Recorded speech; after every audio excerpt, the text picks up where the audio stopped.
Okay, so I've decided to go ahead and start recording. I don't know if the VOD will be fully available, but sorry for the late recording. We're gonna go, like I said, we're gonna go ahead and start recording this. Hello to everybody. We're gonna go ahead, I'm gonna reintroduce myself for the recording because it's been about 2 hours and almost 2 hours and 20 minutes since we began the demo. And I just decided that, we should probably record this just to put it up there, but it really does suck that I completely forgot to record at first, but stuff happens and that's just the way it goes sometimes.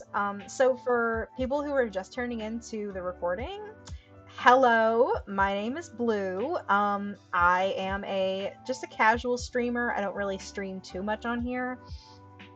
But I'm an artist, I'm a streamer, just a casual one. I don't stream too often, and when I do, I just kind of do stuff that I find enjoyable. And today as you can see here, we are streaming the demo of Love at the Milky Way Diner. It is a game that is currently in development by Pastel Grandma on Instagram and TikTok. So definitely go check them out. Ellie and their partner Lucky are the two developers of this game, and they are incredibly wonderful people. I have had the pleasure of speaking very briefly with Ellie on a couple of occasions, and they are so sweet. I love them so much. What they're doing with Lucky this entire game is just so incredible, and I love it. And it's such a hyper fixation for me at this point. I have neurodivergency. I'm neurodivergent as hell. I got ADHD and potential autism, so this game scratches an itch in my brain that um I didn't know that I had. And I'm just glad that it's here. You know what I mean? But it's wonderful. So for anybody that's also tuning in, there's one person in my chat right now, and that is my boyfriend. That is my partner. He's just kind of been chilling here with me, along with two other friends who have been popping in and out. But we've just kind of been playing through the demo. We've already gotten past the first initial little bit of the game with Kael and Shiwu, and I think everybody knows by now that Kael is my number one pick for romance. She is wonderful. She's so pretty. We had a bit of a fit. We had a bit of a fit, but it's okay. Shiwu is tied for third in terms of romance options for me. Adar is the one that's tied with him, but that's just because they're very similar. They're very similar, and I just like them both. I like all of the characters that Ellie and Lucky have created for this game. And it's just great. I really love this game. I think it's super cool. The demo is super fun. So for anybody that is wanting to check it out, I very highly recommend that you do, because it's so great.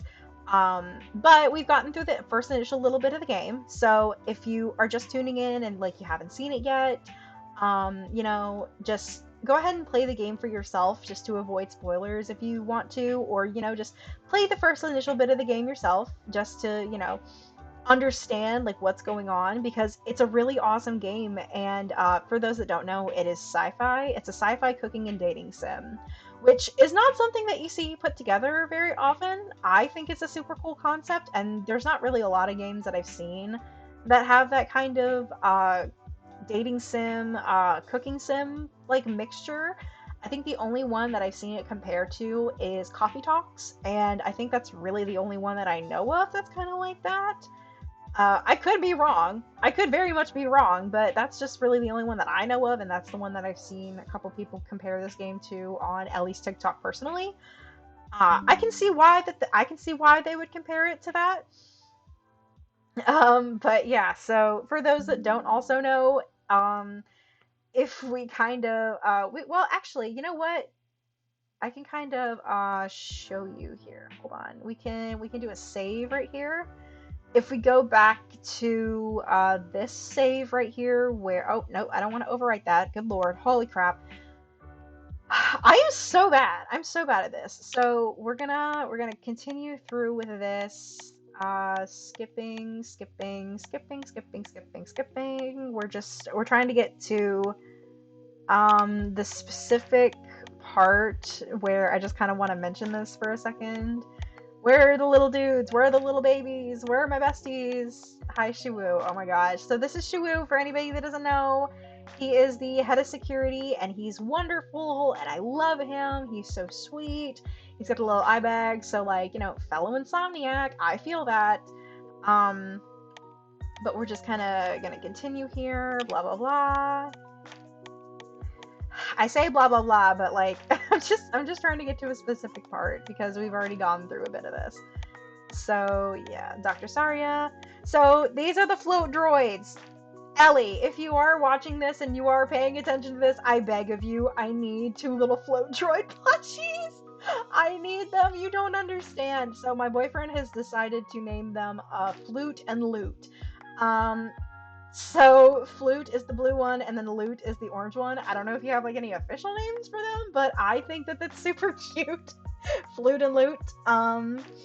I think it's super cute, but I desperately need like I desperately need 2 little plushies of these little guys, so that way I can just put them like in my room and on my shelf, and I can just stare at them sometimes. Just because they're so cute, and they're little guys. They're little guys, and you know what? I think that's really all that we need. I just love the 2 little guys. I also need a rune. I want the rune, and we haven't gotten to that part in the demo yet, but you guys are gonna get to see what the rune is. I named him his canonical name for me will be Rooney. I know you have sent me a bunch of different TikTok links. I'm not dealing with this right now. I know that you have sent me TikTok links. I get notifications on my computer when you send me TikToks. I don't think that you realize that because my computer and my phone are linked together. So what are you looking at?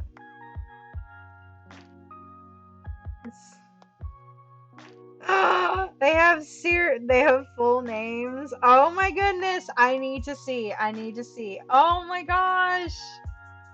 No way. Okay, so my boyfriend sent me the thing that you said that they do have full names that will be revealed. Oh, nice.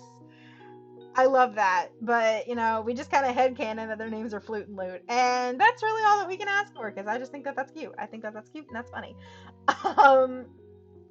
But anyway, we love this game. It's wonderful. It's super fun. But we're gonna go ahead and get back to where we were initially. So where were we? We were Saria. Hi, darling.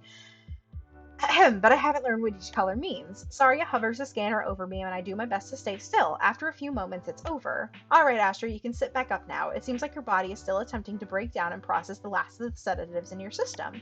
That's why you're feeling the lingering effects we call pod sickness. Pod sickness! Yippee! Love that for me. So great. Love some pod sickness here, ladies and gentlemen. Oh, good God. All right, and we're going to continue. Saria explains as I return to my sitting position. I can give you an injection that'll speed up the process significantly. Since it'll be going into your bloodstream directly, you'll feel better much quicker. Are you okay with needles? Well, personally, I am not a fan of needles, just on a personal standpoint. I have really thin veins, IRL, and whenever I have to have, like, blood work done or anything like that, I have to have, like, a butterfly needle. It's, like, the smallest needle that there is.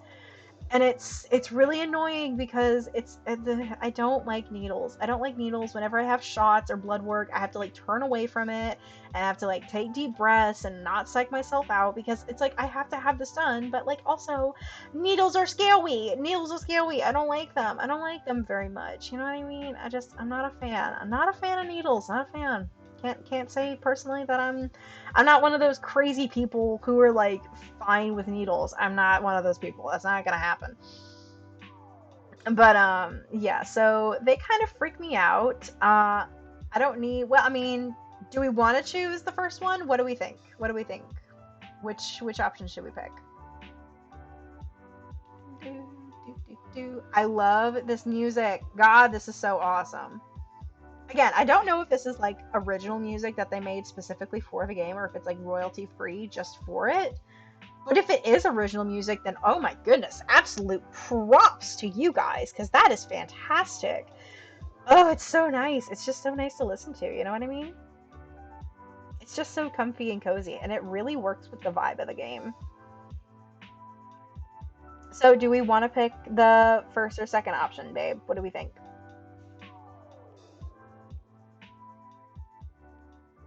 I'm giving him a second. He's a little eepy. He's a little eepy today, but it's okay. It's all right. He's just a teeny bit eepy. He's trying his best, and that's really all I can ask for from him.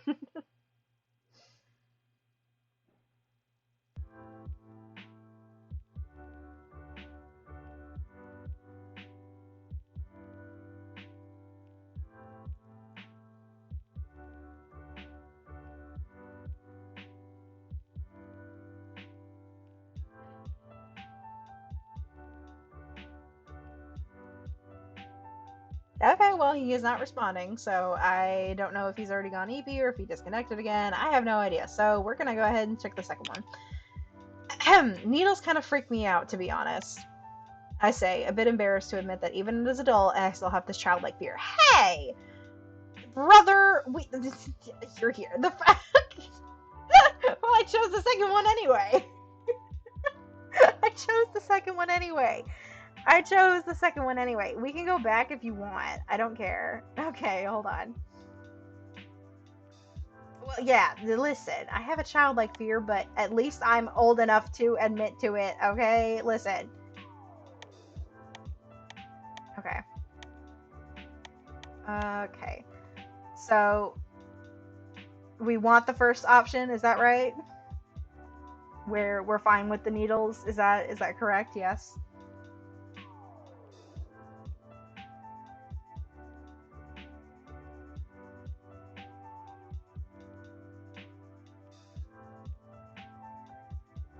Yes. Okay. All right, we will choose the first one then. I'm fine with them. Needles don't really bother me all that much. That's good to hear. We'll sit tight while I get everything prepped then. Saria goes to the cabinet near the treatment areas and scans her wrist strip. I watch as she preps the needle, filling it with the medicine from a vial. She places it on the tray next to some gauze and some sanitation fluid. She brings the tray back over and places it on the little rolling table by the examination table. Alright, Astra, I'm just going to do a quick swab here to sanitize the area. She takes my forearm in her hand and I feel a slight brush of her skin on mine. I don't know why, but I half expected her skin to feel slimy like a squid. But it's not at all. Her touch is cool, yes, but incredibly smooth. I imagine that Naru have absolutely phenomenally smooth skin.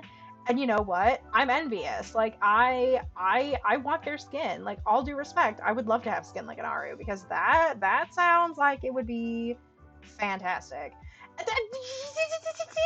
Leave Saria out of this. Actually, I think in Ellie's TikToks, I think she confirmed that Saria was around her, I want to say mid to late 30s. So she's one of the older love interests in the game. Hey, my brain is incredibly wrinkly. Yours is the one that's smooth. I'm incredibly intelligent. I don't know what you're talking about. Thank you very much. I am incredibly smart. No matter what you want to say, no matter how much you try to make me feel like I'm a dumbass, listen, I make dumb decisions. It doesn't mean I'm a dumb person. And proud of it. I make dumb decisions. It doesn't mean that I'm a stupid person. It just means that I'm a bad decision maker. And you know what? That's okay. Because I feel like that's a lot of people in this day and age. We're all just bad decision makers. No, my brain is big and strong and wrinkly. Leave it alone. Leave my brain out of this. Jesus. My eyes meet her strange alien one as she finishes. Are you ready? She asks, looking at me with a calm, pleasant expression.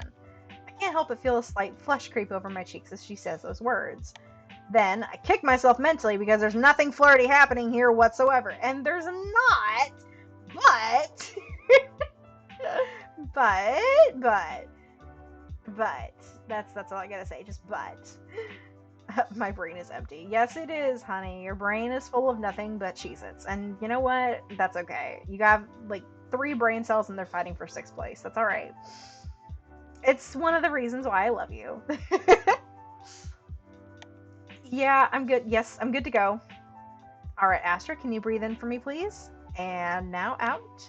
As I exhale, Saria swiftly administers the shot, then covers a small puncture with a little med patch shaped like a little yellow star. I love that! I gotta see what the med patch looks like. Like, just actually, I gotta see what it looks like. I just want to see it. I just kind of want to see it. I might draw that actually. I might draw a couple of the scenes from the start of the demo and maybe a couple of other ones as well. Just because I love this game so much and I just kind of want to get some practice with drawing the characters. Because I feel like I'm going to end up doing a lot of fan art for this game at one point or another because it's already such a hyperfixation. The little star, yes, it's so cute. I just kind of want to see it. But yeah, I want to get practice drawing all these characters. I need the practice anyway because Astra, like the character that you see on screen now, she was really my first attempt, I guess, at kind of emulating the style of the game. And like I don't think that I got too close, which I'm really happy about because it means that I still have a long way to go in terms of art, but it also means that, I feel better about like not copying Ellie's style directly, even though I really love it. And also, Ellie, I need to know what brushes that you use because oh my gosh, just the way that your line art is done, it's so satisfying. Genuinely, from one artist to another, mad props to you. It almost looks like an ink bleed brush, which is driving me nuts because I love it. It's so nice. It's a little star with round edges and it's a little padded. I would love to see those in real life, actually. Like I just kind of want like little star-shaped band-aids. Can Band-Aid like get on that? Cuz I just kind of want little star-shaped band-aids. That's all I want. I just want little star-shaped band-aids. I'd wear the shit out of those. I would get scarred on purpose. I would like scrape my knee on purpose just to wear little star-shaped band-aids. That's all I want, man. That's really all I want. You know what I mean? Okay. There we go. All done. You can lie back for a moment while the medicine does its work. I'm gonna clean this up. I lie back down on the table as Saria sets about putting her supplies away. So, you're Cassie's relative that's taking over the Milky Way Diner? Yep. Officer Shiwu mentioned that people on the station have been waiting for me to get here. We have. Welcome to the Hesperides. How are you feeling now? Would you like to stand up? I get up off the examination table. The difference is startling. My headache and dizziness are gone. I feel much better now. Thank you. I'm glad to hear it. Are you going to be heading to the diner now? Yeah, I'm starving. Officer Shiwu said he was going to ask for someone for the agricultural deck to come by with some produce. I better head over there if I want to meet them. Sounds like a great plan. Maybe you could come by the diner sometime. I think it'll be open in a couple of days. I was planning on it. It'll be nice not to have to cook every meal again. Oh, there's Vega! Fellow plus-sized baby! Or at least I think Vega is plus-sized. At least that's what she looks like in the way that she's drawn. But I love it. I love seeing fellow plus-sized rep. Look at her. Look at my girl. I love her so much. Just a little baby. I love Astra. Or excuse me, not Astra. Vega. I love Vega so freaking much because she's just so cute and so sweet. And I love her dialogue. We're gonna see it in just a minute, so just be prepared for that because she's absolutely adorable. What did that say? Wait, did I read that? I don't think I read that. Oh no! What's the history? As I get myself ready to leave, Vega comes out of the bathroom. Alright, I'm off. Thank you so much for everything, Dr. Saria. It was my pleasure, Vega. Feel free to come back if you need anything else. If you have the time before you head to your room, would you consider stopping by the tech office? Our station's lead technical mechanic, Roswell, has been looking at your ship. They want to talk to you when you get the chance. Maybe you can walk Astra here to the promenade. You'll need to pass through it to reach the tech office. And it'll be good for you to get a lay of the land, or so to speak. Saria turns to meet my eyes. Would that be okay with you, Astra? I think it would be good if you stuck together, less likely for one of you to get lost. Yeah, sure, I don't mind. Fantastic. You both remember what I said? Try not to push yourselves too much, okay? And please come back the next time you need medical assistance. You've got it, Dr. Saria. Thanks again for all your help. I walk over to Vega and she gives me a polite bow and greeting. I return the gesture. Hi, I'm Vega, she says, raising her hand in a small wave. I'm Astra. Let's head out. I turn and nod my head to Saria as we leave the medbay. Goodbye, Dr. Saria. Saria smiles and waves us goodbye. I love that. All right, everybody. We are going to take a brief pause just so that I can go ahead and get some water and some chapstick because we've been talking for a minute and I just kind of want to take a little breather just to like collect myself again because I can feel my voice getting a little bit scratchy. So I'm going to grab some water. It won't take too long, maybe like 3 minutes tops, but we'll be back momentarily, so just sit tight.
All right, we're back. Sorry about that, guys. I went and I got some water and a little bit of a snack, a little bit of a snacky snack, just to nosh on for a second. But we got our water, we got our chapstick, so we're all good. We're ready to get back to the game. Sorry about that. All right, so we're back. Very sorry about the random inconvenience. A girl just, we just kind of needed a water break. All right. Speaking of water break, I'm gonna hydrate real quick. I was just planning on getting a water bottle, but then I found my thermos. I was like, ooh, let me hand wash this real quick. All right, we have hydrated. All right. Wunderbar. We have hydrated. All right. Back to our story. So, how are you holding up? Sorry, I didn't mean to eavesdrop, but from what I heard, it sounded like you've had a rough couple of days. Yeah, my starship had a malfunction while I was exiting a stable wormhole, unstable tertiary fuel line. I thought I could handle it on my own, so I tried fixing it myself, but she gestures to the discolored side of her face. I might have overestimated my own abilities. Thankfully, I was able to get a distress call out before something really bad happened. Yeah, you think? Good lord, hun. Good lord. That must have been terrifying. Oh, it was. I really thought this was going to be it for me. Thankfully, Officer Shiwu and the rest of the rescue team were able to get to me super fast. I'm holding up pretty well, all things considered, just a bit stiff. I'm glad to be up and walking. I know the feeling. I just got out of a 2-week stasis early this morning. Feels good to stretch my legs. I've heard those long-haul stasis pods are super awful. Is that why you're in the med bay? Pod sickness? Yeah, they really are. I feel much better now, but I fainted earlier. Thankfully, Shiwu was there to catch me, I think to myself. Indeed! Indeed. As we walk through the hallways, I notice Vega staring intently at me. Is there something on my face? I ask, and we stop walking for a moment. Oh no! Sorry, I didn't mean to stare and make you uncomfy. It's just that I've never met a human in person before. Well, technically I met Officer Shiwu, but only briefly, and I was a bit busy trying to not, die. You know what? That's valid. I, too, am constantly trying not to die. And you know what, Vega? You and I are very similar in that regard.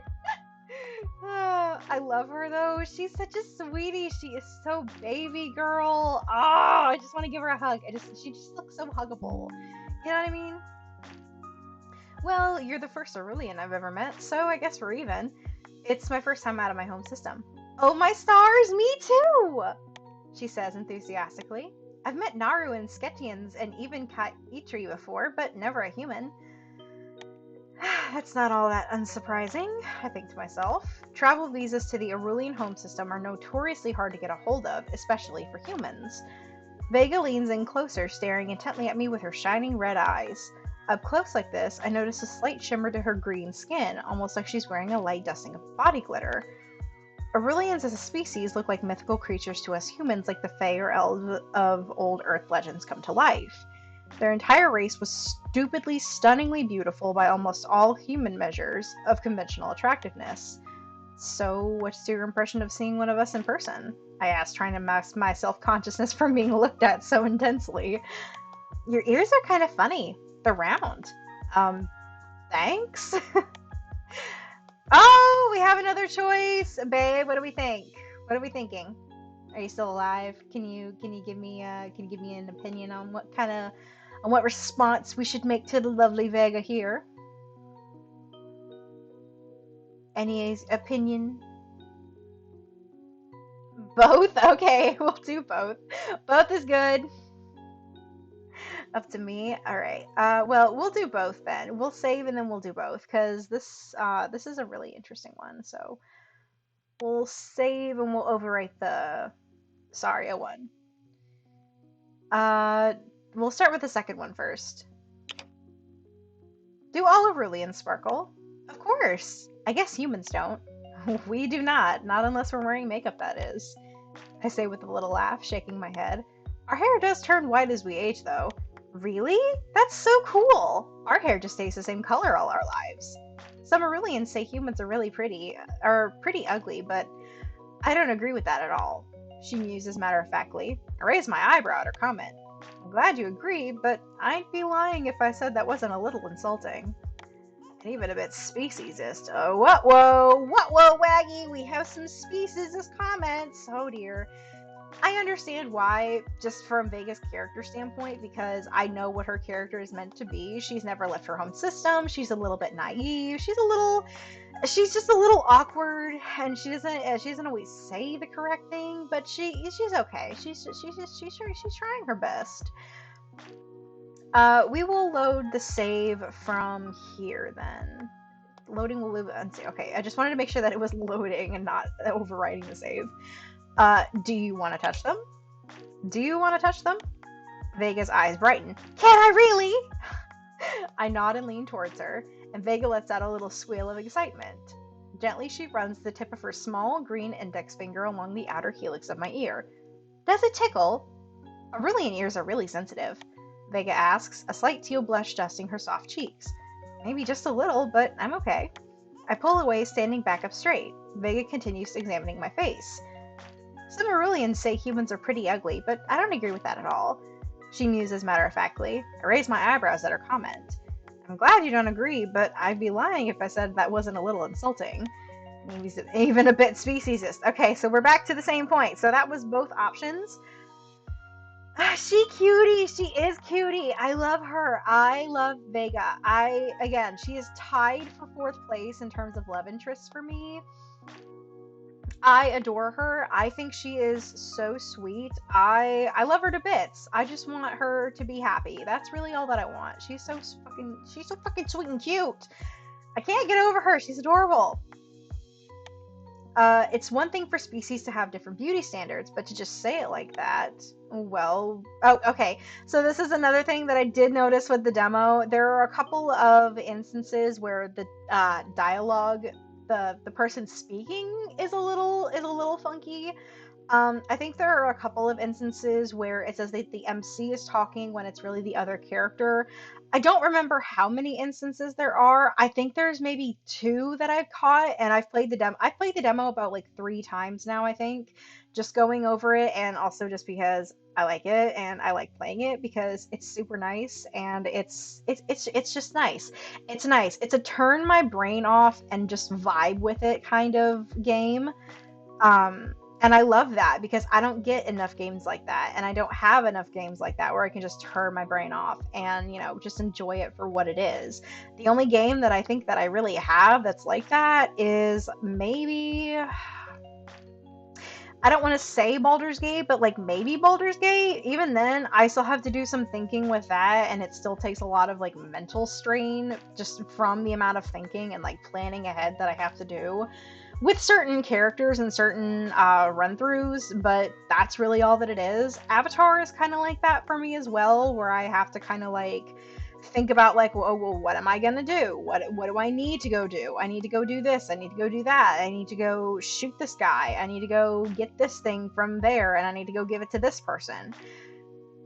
It's just a lot of like thinking, and I don't like doing that all the time because sometimes I just like to turn my brain off and have a fun time and just kind of like decompress. And this demo is quite literally my new decompressant. This is exactly the kind of game. This is like the one game demo that, or just like game in general, that I always come back to whenever I'm tired or I'm stressed and I just kind of need to like shut my brain off for a little while and enjoy myself.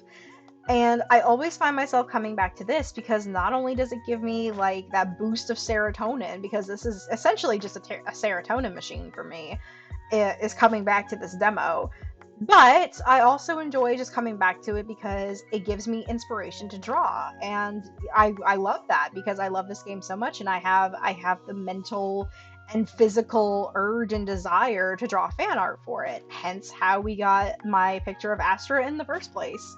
But it's just that kind of stuff. And for Ellie, if you're watching this pod, genuinely, you and Lucky should be so proud of the demo that you have made, because this is so It's so fun and it's wonderful and I love it, and it's great. It's great. It's wonderful for all of the small imperfections such as like spelling errors and stuff like that, and like the small little difficulties with like the text and like who's speaking. It doesn't really matter because it's still something that you can work out on your own, and you're like, "Oh, well, it says that this character's saying this, but it's very clearly this character because that doesn't make sense." So you kind of work it out in your head, but it's still it's really great. This demo for me is like a 12 out of 10.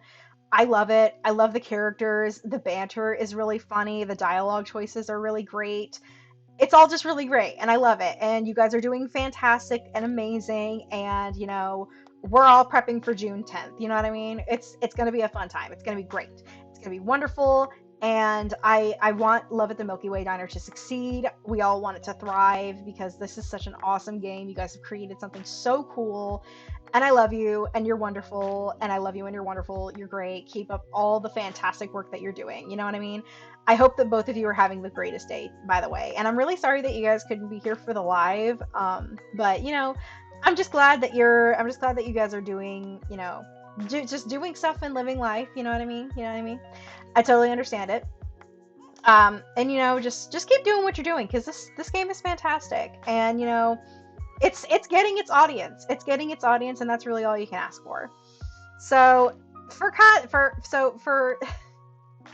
for this, yes, that is Vegas speaking to our character. That's Vegas speaking to Astra. Well, what do humans say about us? How to answer that question? It's a weird quirk of evolution that Aurelians and humans happen to look a lot alike. But the histories of our civilizations could not be more different. The Aurelians were the first GA civilization to harness nuclear fission as an energy source, which is incredibly interesting from a sci-fi perspective. Incredibly technologically advanced and ridiculously wealthy thanks to their resource-rich home planet of Aurelia Prime and 4 habitable moons. Humans, on the other hand, are best known for being the one and only species in the Galactic Assembly that somehow managed to fuck their homeworld till it was no longer habitable through their own greed and stupidity, which is such a great take for a game. Because, like, yes, that is the way that we are currently going with our planet, and I'm not saying that to like be a Debbie Downer or political in any form, but like we really do have to manage, taking care of our home, because at this point it's gonna turn into some sci-fi story the way that we're going. It's gonna turn into like, our planet dying and we gotta go colonize Pandora, or our planet dies and we all just it's gonna turn into something bad, and I don't think we as a species really want to know what happens when it does turn bad, because like that's just really really fucked up. It's There's a quote from Jake Sully in Avatar that really hits me hard whenever I think about it. It's from Avatar 1, and it's where in the final act of the movie he is sitting by the great tree and he connects with it in his avatar form, and he's speaking directly to Awa.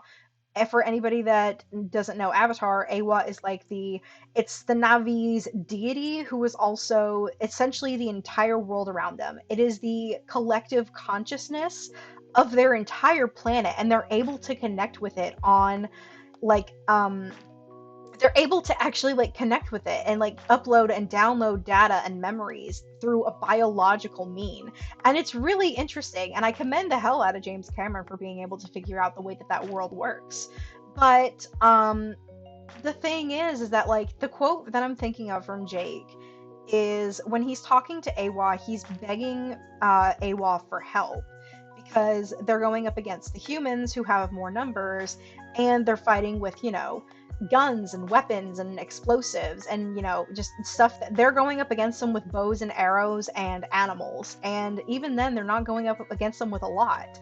So it's really it's going to be a hard fight, and Jake's really scared. So it's like he has a whole turn to God moment. He has a whole turn to Jesus talk with a tree, and he says, because oh, that's right, Grace Augustine, this is a bit of a spoiler for Avatar if you haven't seen it, but Grace Augustine is one of the botanists in the movie, and she's a very important character, but she dies in the third act. And when she dies as she is connecting to Awa, which allows her soul and consciousness to be transferred into it. So she lies now with the ancestors of like she lies now with the planet. So she's within Awa just like all other Navi are, and she's the first human, I believe, to do so. She's the first and I think only human to be able to be reached within Awa, because we see it in the second movie.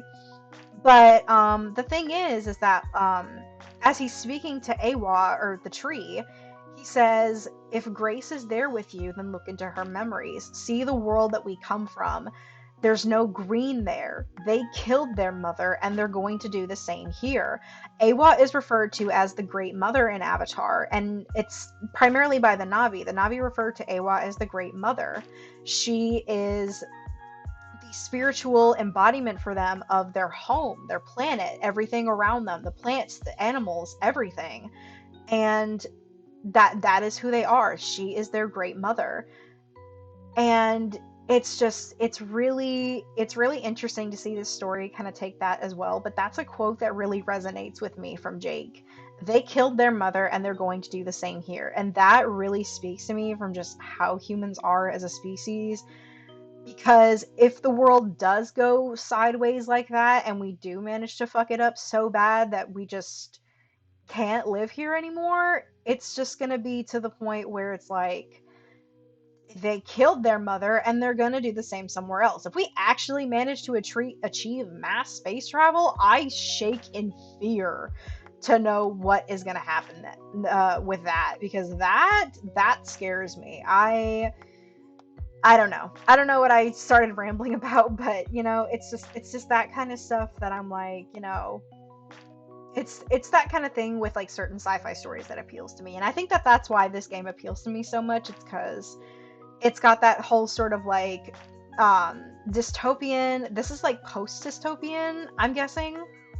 And I don't know if dystopian is the right word for it, but it's like post humans fucking over the planet and them having to deal with it and having to be thrust into this whole new this whole new society and whole new like adventure that like they're not familiar with. In Avatar, that's them going to Pandora and attempting to colonize it while fighting off the native people of those of the planet. Excuse me, got a little bit of slip of the tongue there.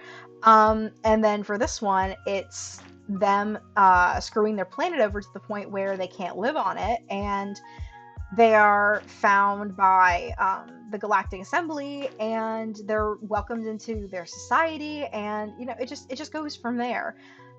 It's a really interesting concept, and I don't know how Ellie and Lucky managed to like get into my brain and find out exactly what I would love in a sci-fi game, but like a totally original sci-fi game, but they managed to do it. And you know what? I commend them for that, because that is not an easy feat. That is not an easy feat to make something that to make something sci-fi that appeals to me, somebody that doesn't like sci-fi.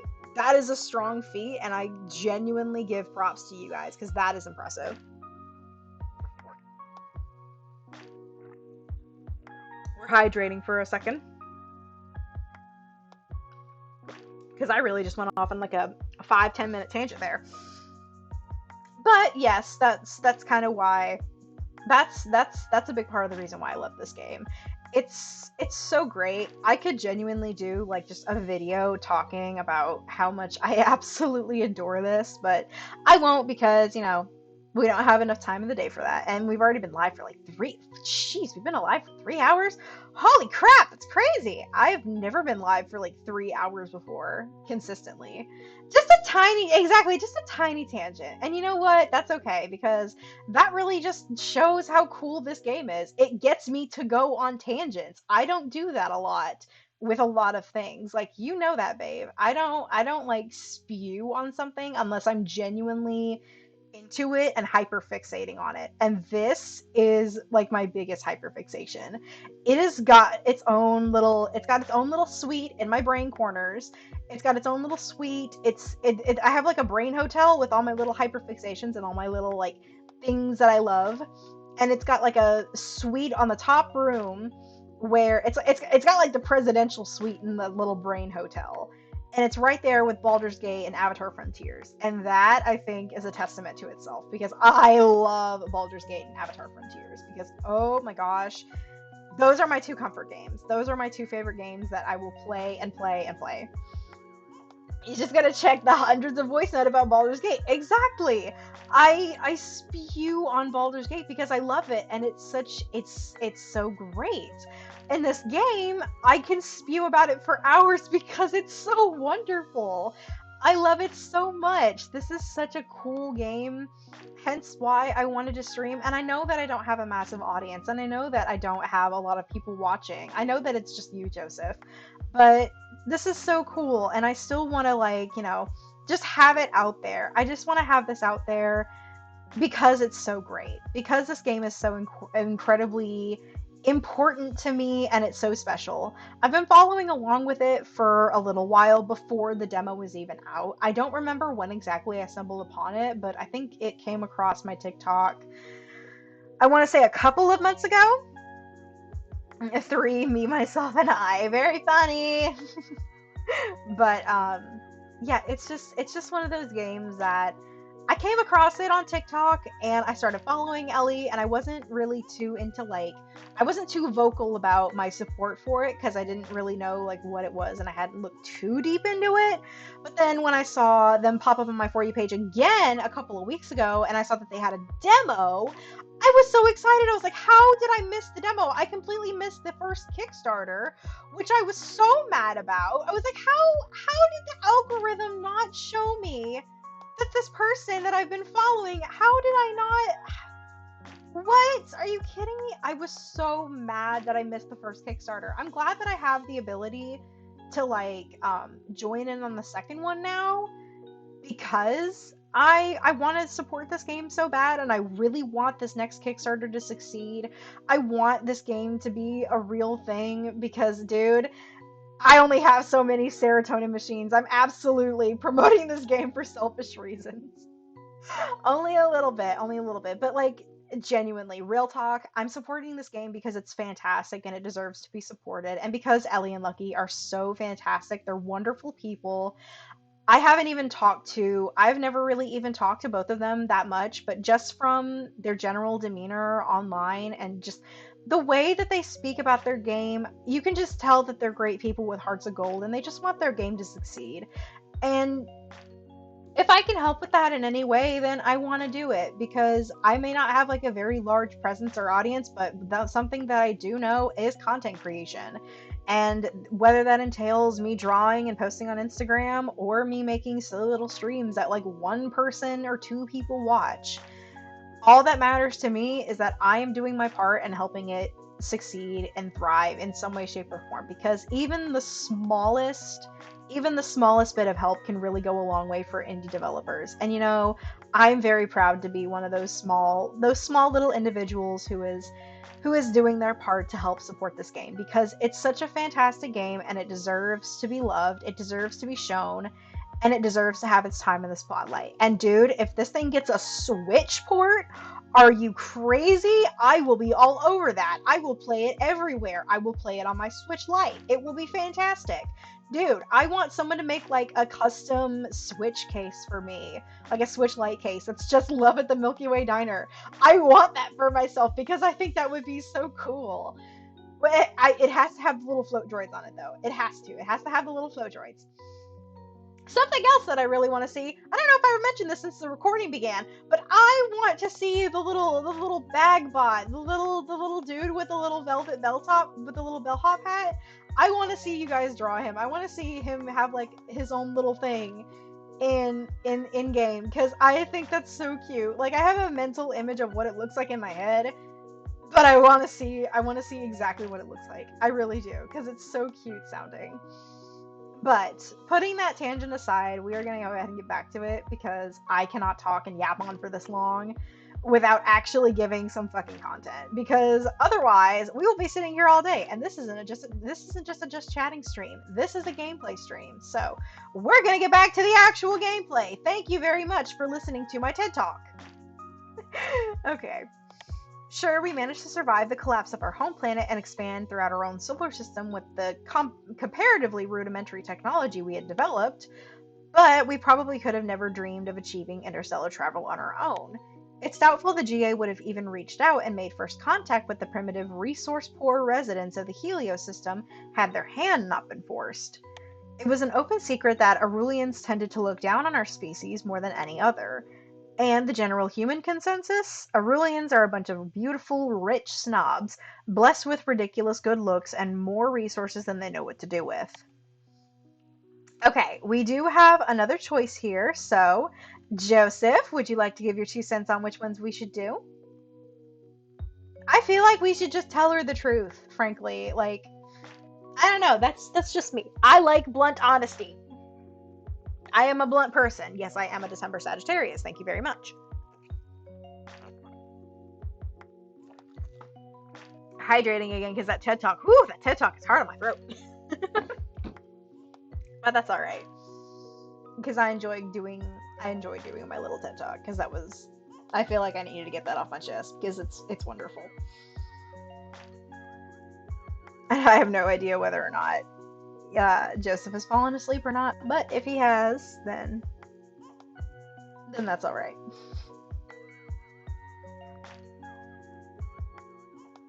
Well, babe, do we have an opinion? Any?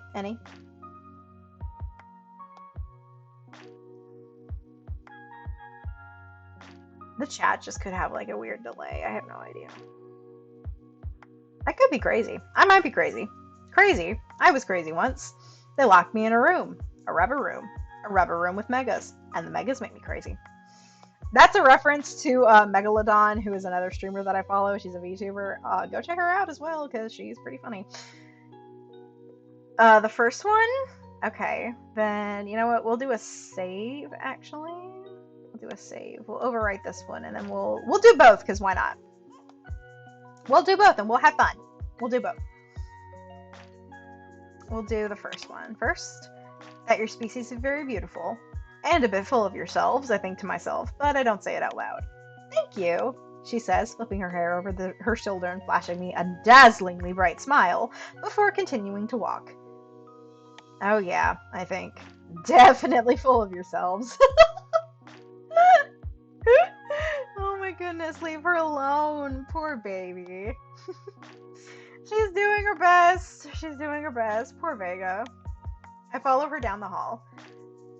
Okay, so I think that's the end of that. So we'll go ahead and do the second one. Honestly, a lot of humans think that Arulians are snobs. It's not kind to say, but it is the truth. You guys don't exactly hide the fact that you think you're better than us. There was a lot of pushback from your world's royal government about humans being allowed to join the Galactic Assembly in the first place, even when the other species supported our inclusion. It's been a couple 100 years, but humans still remember that. I get it. It's fair, she says, looking guilty and apologetic. Nobody likes being condescended to. My ancestors fucked up. There's not a human alive who would disagree with that. But that doesn't mean our species as a whole deserves to be written off completely. I nudge her gently and flash her a smile. Even if we are a bunch of ugly idiots. I don't think you're an ugly idiot. Oh, sweet angel.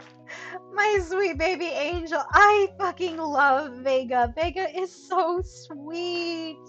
That's my baby. That's my girl. That's my best friend. That's my ride or die. Are you kidding me? She's so wonderful. Ah! I love her. I love Vega so much. Big girl to big girl. I love her. And I don't necessarily think you're a snob.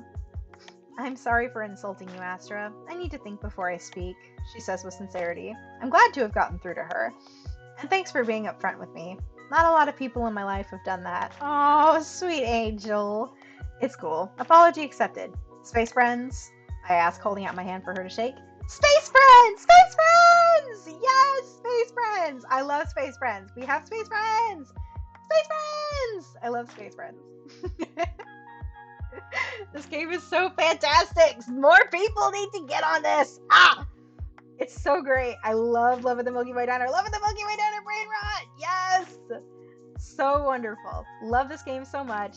This game is a 12 out of 10. It's going to be fantastic when it fully comes out. Go support Ellie and Lucky. Ah! Anyway, before I get on another tangent, tee we're not getting down that road again. But let's go ahead and get back to it. I just had to make sure that my mic settings were good. All right. Space friends, she says with a smile, taking my hand in hers. We exchange a quick handshake before letting go and continuing on our way. So, where were you headed before your ship broke down? I wanted to get as far away from the Aurelian system as possible, so I figured that the Theta sector was a good bet. That makes sense. The Aurelian moons are all the way on the other side of the galaxy. Even with the help of stable wormholes, it would still have been a 3 or 4 week journey to get there. You're not a criminal or something, are you? On the run from the law, headed to a fringe colony to lie low and plot out your next big heist. I love that! That is something that Astra would genuinely ask. That's so fucking funny. Like, just the dialogue, even in the demo, is really great. Like, it's fantastic. I love it so much. No, nothing like that. I just felt so trapped back home. I guess you could say I needed some space. Oh, the puns! No, we've gotten to the pun portion of the evening. Oh dear. Oh no. Oh goodness gracious. Here we go. Was that supposed to be a pun? You didn't like it? I thought it was out of this world. Oh, she got him again. She hit him with a double whammy. She hit him with the double whammy, boys. Oh my goodness. Oh my gosh. I love this. I love her. She's so wonderful. Back to our regularly scheduled program. What about you? Why are you here? Vega asks. You are looking at the new owner and chef of the Milky Way Diner, I say with a proud smile. Oh wow, you're a chef? Do you serve human food? I've always wondered what you guys eat. I plan on it, but I'd also like to learn some recipes from other cultures. You should come by if you're still on the station when I open in a couple of days. Yes, please! I can't wait! Yes! Oh my god, we made it to the promenade! So, I, again, love these backgrounds. They're beautiful, the colors are really nice, it's really pleasing to the eye. Also, can we just talk about the fact that I think that that's, somebody confirm for me. Shoot, oh no. Well, that's not good. Wait, where's the button that said... Okay, well, shoot. It was, by now we've reached the promenade and I can see the outside of the Milky Way Diner. Okay, so, glad that we've gotten that out of the way, but somebody please confirm to me whether or not this is a Wayfarer's Rest, because that's what it looks like in the outside. I could be totally wrong though, like I could be totally wrong, but that's what it looks like to me. Please tell me if that's like Wayfarer's Rest across the way. Because I want to know if I'm right or not. I really want to know if I'm right. But anyway, it was a shop front like any other on the promenade, but there was a window on the side with the diner's name painted onto it in bluish green letters which made it unmistakable. Speaking of the diner, this is me. Do you think you'll be able to make it to the tech office on your own from here? Yeah, I think I'll manage. Thanks for walking with me, Astra. Do you think I can maybe get your contact info for my palm pad? Then, a bit more shyly, she adds, just so you can let me know when you open your diner. I promise not to bug you. Baby girl, bug me as much as you want. Please bug me. I love being bugged. I love being bugged by people that I love. Please bug the hell out of me. Please bug me. Please, I beg of you, bug me. Bug the hell out of me. I love it. Sure, Vega. She hands me her palm pad and I type in my name and contact info. Then I add, first human friend. She takes her palm pad and beams as she looks at the contact profile. You're really my friend now? Oh, baby girl, don't cry. Don't cry. Oh, she's just so sweet. How could you not love that face? Just look at her. It's unimaginable to believe that she's not a fan favorite, or at least not as big of a one as Adar. Because she's fantastic. I mean, just look at her. She's wonderful. How could you not love her? I understand that, like, not every character is everybody's cup of tea, but this one should at least be up there somewhere. She's great. I am a Vega stan. I will forever be a Vega stan. This is my bestie. This is my friend. This is my ride or die. She asks, hugging her palm pad to her chest. Yeah, I think so. Is that weird to say? Vega shakes her head. I wonder if I imagined the tears I saw welling up in her eyes. No, not at all. I'll send you a message. Make sure to log me as your first Aurelian friend, too. She turns away from me and begins to walk off. Bye, Astra. See you soon. Vega shoots me one last smile, and with that, she very nearly jogs away from me and around the corner towards the tech office. Bye-bye, Vega. I scan my wrist chip on the door, and the diner unlocks. There's a slight chime as I open the door. The diner is small and cozy with a couple of booths and some countertop seating. I'm really just envisioning like sort of like a 50s theme, like almost like a, what is it? Almost like a 50s era diner, just with like a more modern, spacey kind of look. And like, that's kind of the inspiration that I took for my character's uniform, for Astra's uniform, for this, for her little OC image. But obviously, I took the colors from it. It's a little harder with this one because I have a filter on the character because I have a green screen for my thing. And it won't work unless I have a filter on to kind of futz around with it, or there'll be like a weird border. So I kind of mess with it around. I kind of mess around with it a little bit, and the colors are just a little bit darker than they should be. At least the blue and the orange are, which is kind of inconvenient, but it's fine. But it's just it's just the way that I'm envisioning it. I'm envisioning it as like a really cute, modern, almost kind of 50s looking diner, just in like build and setup. But you know, I just kind of like, that's just kind of like the mental image that I have, and I think that that's completely valid. So you know, I just love it. I love the Milky Way Diner. Milky Way Diner. I will forever be a stan. I want a Milky Way Diner t-shirt. I genuinely need that in my life right now. Please and thank you. All right. The kitchen is open, and there's a door leading to the walk-in office at the back. I walk behind the counter and explore the kitchen. Pots, pans, knives, and cutting boards all clean and in their place. A few non-perishable ingredients are still on the shelves, but it seems like the walk-in was cleaned.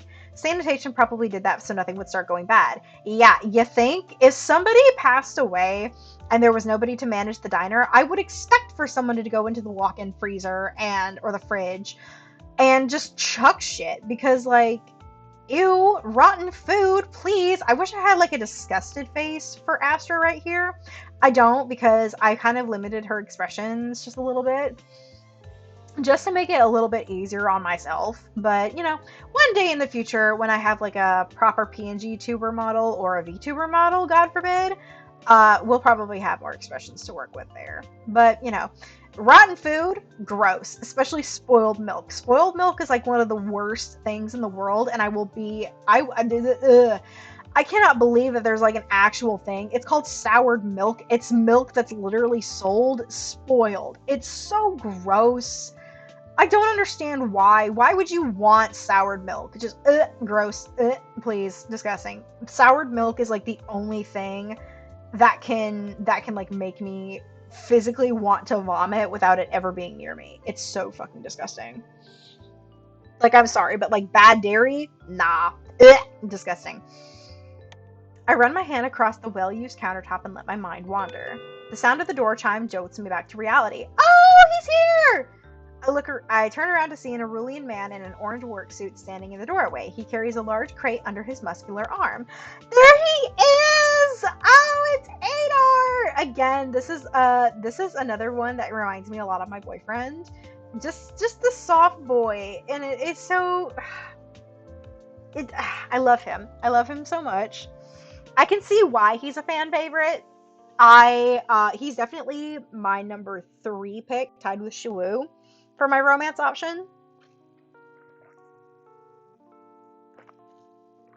Hydrating. But I don't know. I love him, and I think that he's fantastic, but he is comfortably in the number 3 spot with Shiwu. But that's just me. It's personal preference, and I know that a lot of people love the big soft boy baby. And I can see why. My sister, who's 16, I have a 16-year-old sister, and I have recently gotten her to play the demo because she likes dating games. Particularly one that she's really been into is A Date with Death. She got me to play it, and I mean, it's cute. It's cute. I like it. Not my kind of game normally because it's very short. But it's good. It's great. But she really likes dating sim kind of games, so I gave her this one and I was like, hey, you should play this demo and you should like take a look at it and see what it is. And she got up to the Adar bit and she was like, oh my god, why did you not tell me that this guy was this cute? And I started laughing at her because I remember so distinctly when I gave her the recommendation for the first time for the demo. I was like, okay, I think you will really like this. There's a character in here that I think that you'll really like. And I told her specifically that it was Adar, and she thought that I was crazy. She thought that I was crazy. She thought that her big sister didn't know what the hell she was talking about. Like, honey, I know you. I know your taste in men. I know your taste in just people in general. She's bi, by the way, just for context. So I was like, oh yeah, if you had to choose, if I had to know that my sister was going to pick anybody in this game, out of everybody that there was, it was going to be Adar. Adar was going to be her first pick. And you know what? I can't say that I blame her necessarily, because I love that she picks like the number one guy fan favorite and I pick the number one female fan favorite, which is Kyle. And I think that really says something about the both of us. But, that's just the way it goes sometimes. I still love Adar, though. He's so freaking sweet and cute. And again, he reminds me of my boyfriend. And, that's really all I could ask for. Excuse me, are you Astra? Officer Shiwu asked me to bring some fresh produce from the ag deck around. His voice is surprisingly quiet, and I very nearly struggled to hear him from across the diner. I probably wouldn't catch what he said if there was any background noise. Yeah, that's me. Come on in. He gives a slight bow towards me as he walks in. You can go ahead and put the crate on the counter here. Thanks for bringing groceries. What's your name? Oh, it's Adar. I'm a farmer on the agricultural deck. He's so sweet, he says, placing the crate onto the counter. He removes a small potted plant with heart-shaped leaves from the crate. I also brought you an Avernian, I think it's Avarnian. I could be wrong. I could be grossly mispronouncing it, but I'm trying. It took me forever to learn how to say Arulian properly without going for like, what was it that I tried to say at first? Arunlian, I think, or Auroralian or something. I don't remember exactly what I was calling them, but it took me a second to like figure out exactly what the hell they were called. Just I love them, but it's taking me a minute to learn how to pronounce things, and that's okay. I think it's just the neurodivergency. I also brought you an Avarnian mint plant. I thought maybe you might like it. He extends the pot towards me, and our fingers brush slightly as I take it from him. I take hold of one of the slightly fuzzy leaves and pluck it off the plant. I love that the mint is fuzzy! That's wonderful! I love fuzzy mint! Yes, give me soft fuzzy mint plant, please, I beg. I want like an actual fake Avarnian mint plant, because I know what it looks like because it's drawn in one of the backgrounds. And I just wanna set it on my desk. I just wanna set it on my desk so I can look at it and let it be pretty. And all I ask is that I just hope it's a little bit fuzzy. Nice to meet you, Adar. And thank you. This is edible, right? Adar nods and I place the leaf onto my tongue. It tastes green and slightly cooling. It's nice. Thanks again. This is so kind of you. It's no trouble at all. I place the little plant on a shelf by my cooking station, then lean over the counter to get a closer look at the contents of the crate. Oh. I look into the crate and realize with embarrassment that I don't recognize a single bit of produce. I shouldn't be surprised. This is a multi-species station, only home to a handful of humans. Of course, the ag deck would be more focused on growing crops catering to the myriad of other species that call the Hesperides home. I spot a tomato hidden amongst the unfamiliar fruits and veggies. At least I know what to do with one of those things. Is something wrong? Adar asks, worried eyes moving from the crate to me and then back to the crate. No, nothing's wrong. It's just that I don't really know what any of these are, except for the tomatoes. I know those. I've never left my home system, and we don't really grow many crops from other planets in Helios. Oh, yeah, that makes sense. Sorry, I should have brought you things you'd be familiar with. He avoids my eyes, and the poor guy looks terribly embarrassed. Don't be. You didn't do anything wrong. Everything looks really interesting, and I'll have to learn to cook with what I can get on the station sooner or later. Adar's expression brightens, meeting my eyes once again. He's so sweet! Oh, just look at his little smile! He's so precious. I love him so much. Again, I can see why he's a fan favorite. If you'd like, maybe we can do a little taste test. You could sample the produce I brought, and I could tell you a bit about each one. I would love that. Should I get a cutting board? No need for you to get anything dirty. I'm sure this will be fine. Adar pulls out a small pocket knife from one of his overall pockets. We sit across from each other at the counter and start going through the box of fruits and vegetables. His voice is quiet, but his tone is more confident. Which one do I want to try first? Well, I already know what these are, because, again, I've played the demo a couple of times already, but we're doing the taste test again. I would normally just kind of skip it since I played it a couple of times, but for one thing, I don't want to upset Adar. And another thing,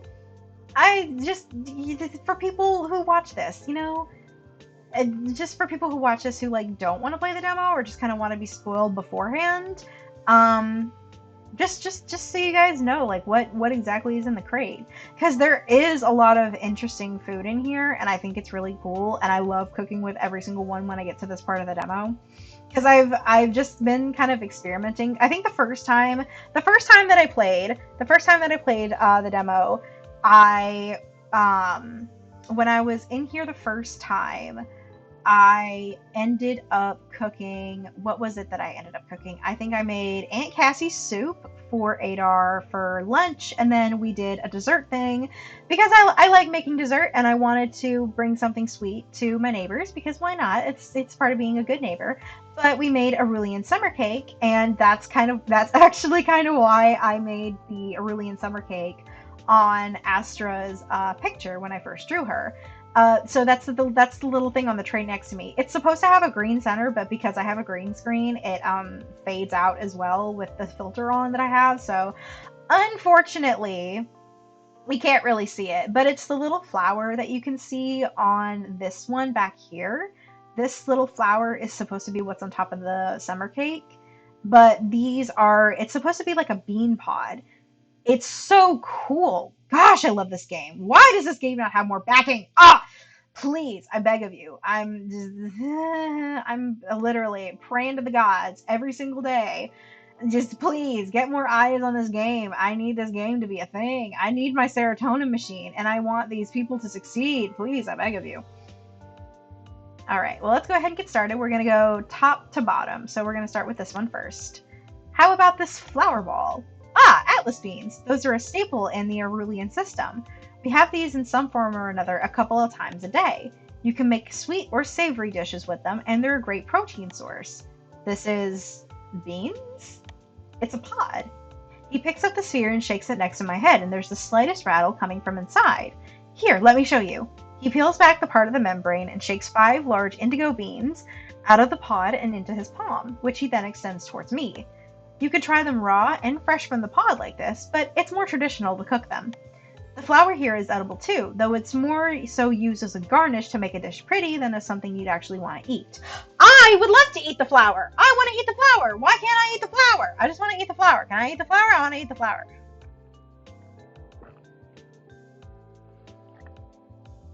Rehydrating again. I decided to pass on the flower, but I go ahead and try one of the beans. It tastes pretty much how I expected, like any other raw bean I'd had before. A bit starchy. Yeah, I think I can see why. I bet if I cook them, they taste much better. Alright, and then we're doing this. How about this one? I looked at the purple and yellow vine bearing purple fruits. Keshri berries from Ranon. It's the ultimate superfood.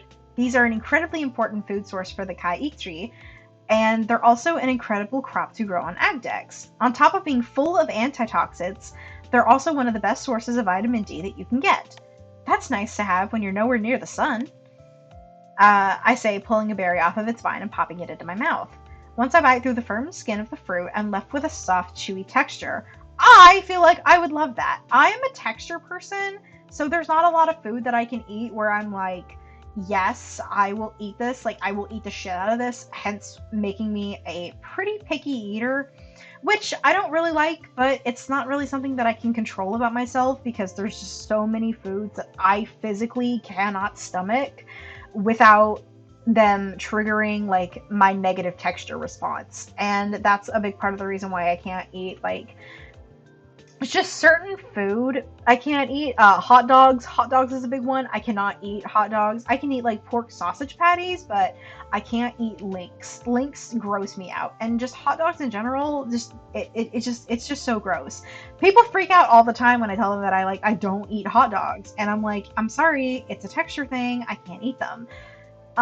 It's also a big part of the reason that I can't have pasta, or at least I can have pasta in some forms.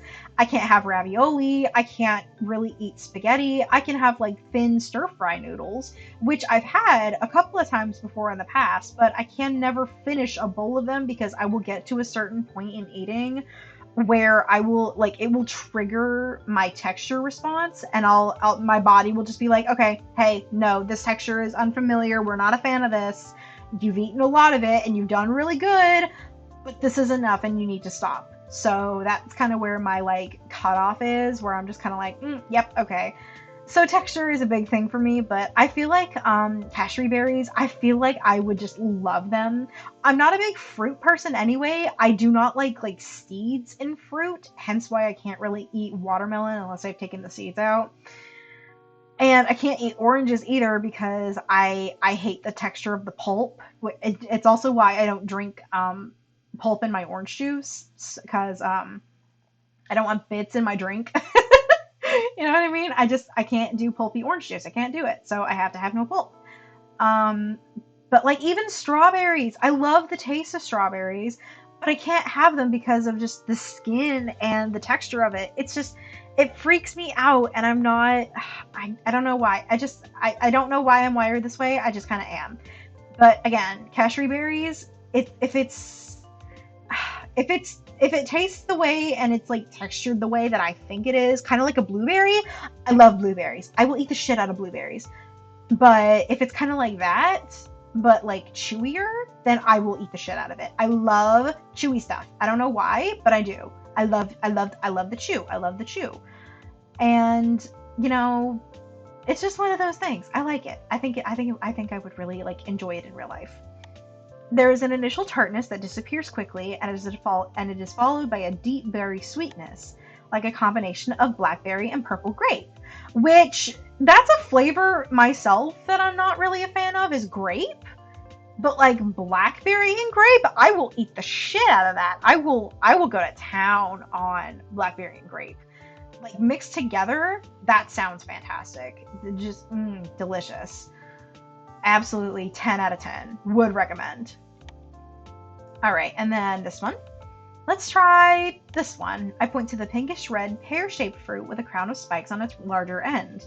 This is a ruby fruit from Sketro, he explains, picking up the fruit and slicing into it. Oh my god, I'm fixing my headphones. These used to be near impossible to grow on ships.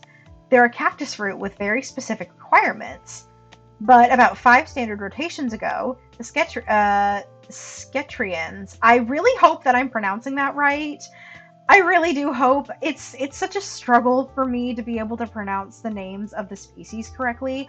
And I really am trying my best, but there's only so much that I can do to where I'm like, you know, I can pronounce this correctly and I can't pronounce this correctly. I already have enough of a problem with Kael and La Rose species name. So, you know, bear with me. The Skitrians came up with a gene-modded version that can be farmed on a standard grow tower with some minor adjustments. Higher yielding, too. Adar cuts himself off as if remembering something. Sorry, I hope I'm not boring you too much. Baby boy, absolutely not. You're not boring me. You're so wonderful and sweet, and nothing that you could ever say would be boring to me. I love Adar so freaking much. Just, I love him. I love him so much. I love him. He is like me. He is a yapper. And he talks about like the stuff that he's passionate about, and he gets really deep into it, and like he apologizes for like, I hope that I'm not boring you. It's like, baby boy, it's fine. I am the same goddamn way. Please yap to me more, I beg. I am on my knees, baby boy. Please, beg to me, boy. Just yap on. Yap on. I will sit and I will listen, and I will sit and I will listen, and that will be the end of it. You know what I mean? Just keep yapping. Just keep yapping. You know, I'm here for it. He says sheepishly with an apologetic look. Do not apologize! The peel is edible, but it's not very tasty. Here. He hands me a peeled slice. The fruit is juicy, slightly crunchy, and full of seeds. It's very sweet, and something about its flavor reminds me of bubblegum, which is a strange flavor for a fruit, but, you know, I would eat it. I would eat the shit out of it. And I don't know, if it was like chock full of seeds, I probably wouldn't enjoy it texture wise, but like I know that you can cook with it. And if you were like cooking with it, like I think there's like ruby fruit jelly and ruby fruit pudding. I would eat the hell out of some ruby fruit jelly. I love the texture of gelatin and jello, so I would just eat it up. I would just eat it up. Hydrating. Gotta get that hydration. Gotta stay hydrated, boys. All right, so we're back to this. Next one is this. I point to the prettiest fruit of the bunch. I like that we all agree that the sea berry is objectively the prettiest fruit out of literally everything in this crate.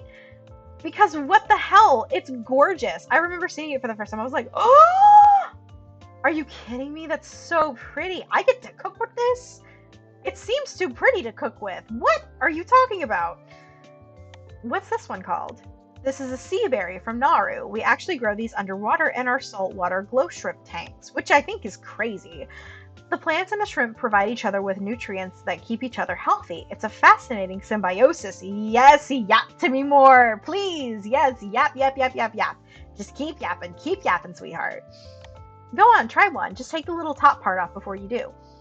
I turn the small crystal-like fruit over in my hand. The outer membrane shines with a bubble-like rainbow iridescence, and it's almost too pretty to eat. Almost. I take off the top part as Adar instructed and pop the sea berry into my mouth. Ooh, the moment my teeth break the outer membrane, I'm met with a gush of salty, sweet water, followed by the sweet tropical and slightly floral taste of the inner fruit. That's so unique. No, for real. Like, I would love that. I would love that. Like, that sounds absolutely delicious. Oh, that sounds so good. I probably wouldn't like the membrane just because of, like, the water. But, I mean, maybe. I actually, no. Now that I think about it more, I would probably really like that. I would probably eat the shit out of some fucking sea berries.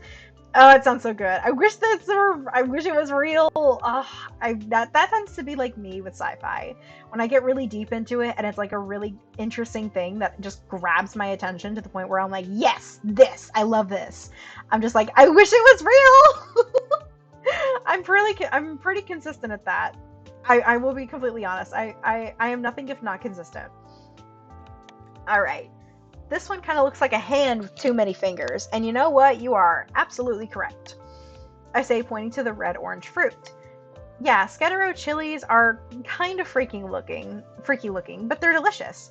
How are you with spice? Personally, me, I am not great with spice. Give me a second, I'm readjusting my headphones. Yeesh!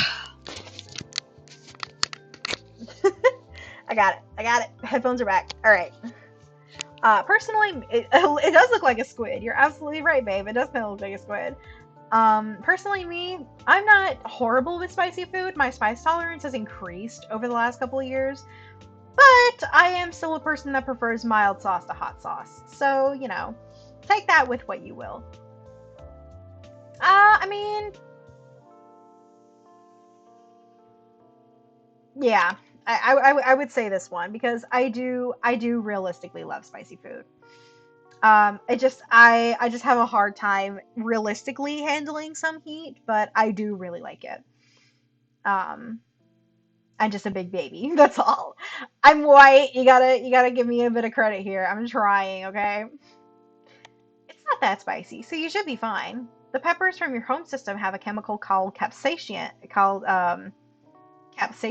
I think it's what it's pronounced. God fucking forgive me if I'm pronouncing that wrong. I could be totally pronouncing it wrong, and you know what? If I am, then that's just the way that the cookie crumbles, mate.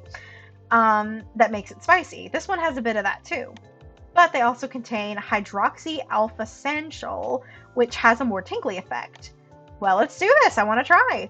Adar breaks off a finger from the chili and hands it to me. I go in for it, taking a big bite. Also, again, that's something that I mentioned earlier, is the little futs with the dialogue bars, because I know that Adar is not supposed to be speaking this. I know it's supposed to be like the faded one where it's like describing what's going on.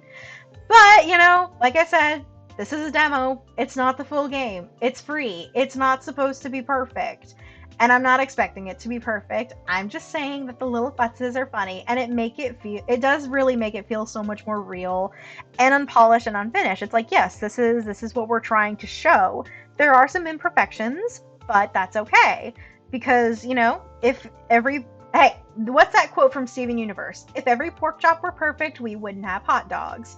So that's really all that there is to it. If every pork chop were perfect, we wouldn't have hot dogs. So take that with what you will. I'm just saying it's kind of funny. It's crunchy and very similar to the peppers I've had before. The heat is subtle, creeping up before the tingling hits, numbing my tongue slightly. It's tasty, and the numbing spice is kind of addictive. How is it? Not too spicy? I shake my head. No, not too spicy at all. It's pretty tasty, actually. Okay, good. And last one. This one kind of looks like a big radish, I say, handing Adar the big white root vegetable. It's a snow root. They grow in meltwater ponds on Rannon near hot springs. Rannon has hot springs? I need to know exactly what I need to know what all the planets look like. Oh, especially Rannon. It sounds so cool to me. With knowing myself, I would probably just love all of the planets. This universe, it scratches my brain. It makes me so happy. Thank you so much, Ellie and Lucky, for making something as incredible as this, because this is so freaking wonderful. Adar slices into the snow root with his knife. I'm surprised to see that there are lace-like holes running through the center of the root. I want to see what the inside looks like. Somebody, please. I want to know what the inside looks like. Like, I have the image in my head, but I want to know, like, specifically what it looks like. He hands me a slice and I take a bite. It's crunchy and starchy like a potato, but there's a slight zesty, spicy, radish-like taste. I would eat the hell out of that. I love potatoes. Potatoes are wonderful. In case you don't know, I am of Irish descent. I am actually of highly Irish and Italian descent. But, yeah, that's just me, which I think is really funny. But, you know, I would eat the shit out of that. If it's like a potato, yes. Give me all the snow root. And if it's got like a zesty taste to it, yes, I will eat the shit out of that. It's nice. I like the crunch. Adar nods in agreement. There's a lot you can do with them. Cook them, bake them, mash them, and eat them raw. They're incredibly filling as well. Yes! So which one did you like best? Personally, for me, I love the snow root. The snow root is my favorite out of all of them. And it's just one of those things where I'm like, yes, give me more of them. I will eat the hell out of them all freaking day. It just sounds so good. So give me the snow root. I'd say the snow root. It's like a zesty potato. Indeed, that description is so perfect. It's the way I would describe it in real life. Absolutely. It's so wonderful. I'm glad you were able to find something that you liked, Adar says with a smile. I think I want to try cooking something. It's about lunchtime. Have you eaten it, Adar? Oh, no, but I'm fine. You don't need to worry about me. I'm not really hungry right now. Adar quickly rises from his seat at the counter. He turns to start to leave, but as if betraying him, Adar's stomach growls loudly. His face darkens in embarrassment. He is so me-coded. No, because y'all don't understand. I am that same person that I'm like, oh, you know, I'm not that hungry. And then my stomach will immediately give it away by, like, growling at the top of its lungs. And it's like, no! Why? Why did you give me away like that? Ugh, no, absolutely not. My boyfriend personally has firsthand experience with that, and it makes me really annoyed when I'm just like, no, I'm not hungry, and then my belly will growl, and I'm like, no, how dare you? And then he yells at me to go eat. I'm like, fine, but whatever. Well, that settles it. I'm making us lunch. It's the least I can do after you brought me all this stuff. Sit back down and relax, I tell him, and he sheepishly returns to his spot and sits down. Thank you, Astra. Sorry for the trouble. Of course, it's no trouble at all. Let's see, lunch. What to make? I think soup sounds nice and easy. How about? What do we have? What have I not picked? I don't think I've picked the human one before. I think that's the tomato soup. But if it's for Adar, then, I want him and all the other guests that come into this diner, I want them to feel easy breezy comfy. And, if that entails making something for them from their home, then that is what I'm going to have to do. So I am more partial to the either cooking something from his home or the Milky Way Diner specialty. Because, I'm not a selfish bitch. I am always looking out for, everybody else. And that is a habit. And it's a blessing and a curse. But it's something that we're working on. It's something that we're working with. You know what I mean? So,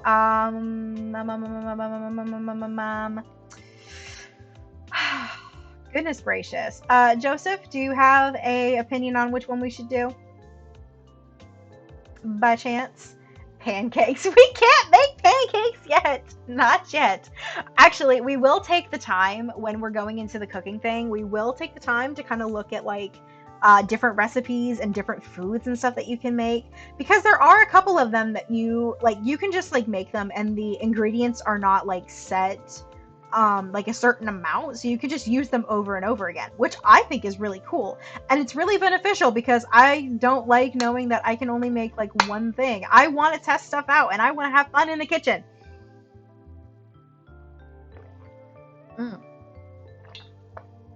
Hydrating. You guys are going to periodically hear me just go hydrating as I'm drinking water. Oof. And now we're going to adjust our sitting position. But we can't make pancakes, babe. So what kind of soup should we make? What kind of soup? My choice. I did this. Fine. We will make the choice. But even then, we will just kind of have a little bit of fun with it. So. Oh my fucking lord, can you stop? My fucking mouse is moving over and it's opening up the little weird news side section of my frickin' PC. It's really annoying. Alright, I had to put my fingers back on the hotkeys, otherwise I will forget where they are. Let's do something from Adar's home. Something from your home, Adar. What do you think? Do we have the ingredients to make some Arulian soup? We do, but are you sure you wouldn't rather cook something from your homeworld instead? Nonsense! I'm making you lunch to say thank you, so I want to make something you'd enjoy. Besides, I need to learn some new recipes if I'm going to cater to everyone here. Can't just make human recipes. Only if you're sure, then how about Atlas bean soup? It's pretty simple, and it's a staple on Arulian moons. I like the sound of that. How do you prepare it? There are two different versions. My family is from Avarnia, which is where the more traditional sweet version is popular. But on Leonia, I think that's how you pronounce it, and Arulia Prime, they adopted Scutero chilies, and a spicy version of the dish is more like there. In that case, we'll do the sweet soup, because that's the one that he likes, and we're catering to the baby girl. That's what we're doing, boys. We're catering to the baby girl today. You know what I mean? Sweet Atlas bean soup. What do we need? Just Atlas beans, sweetener, and salt. I'll try my best. I hope I don't mess it up too badly. We won't. We'll be fine. It's time to cook for your customer. Start by choosing the appropriate cooking method for what you want to make. For example, if you want to make soup, select the pot. Once you have selected your cooking method, you can select 2 or more produces and or pantry ingredients to cook. Experiment to discover new recipes, and when you are satisfied, serve the dish to the customer. Yummy! So now we get to experiment. All right, so we'll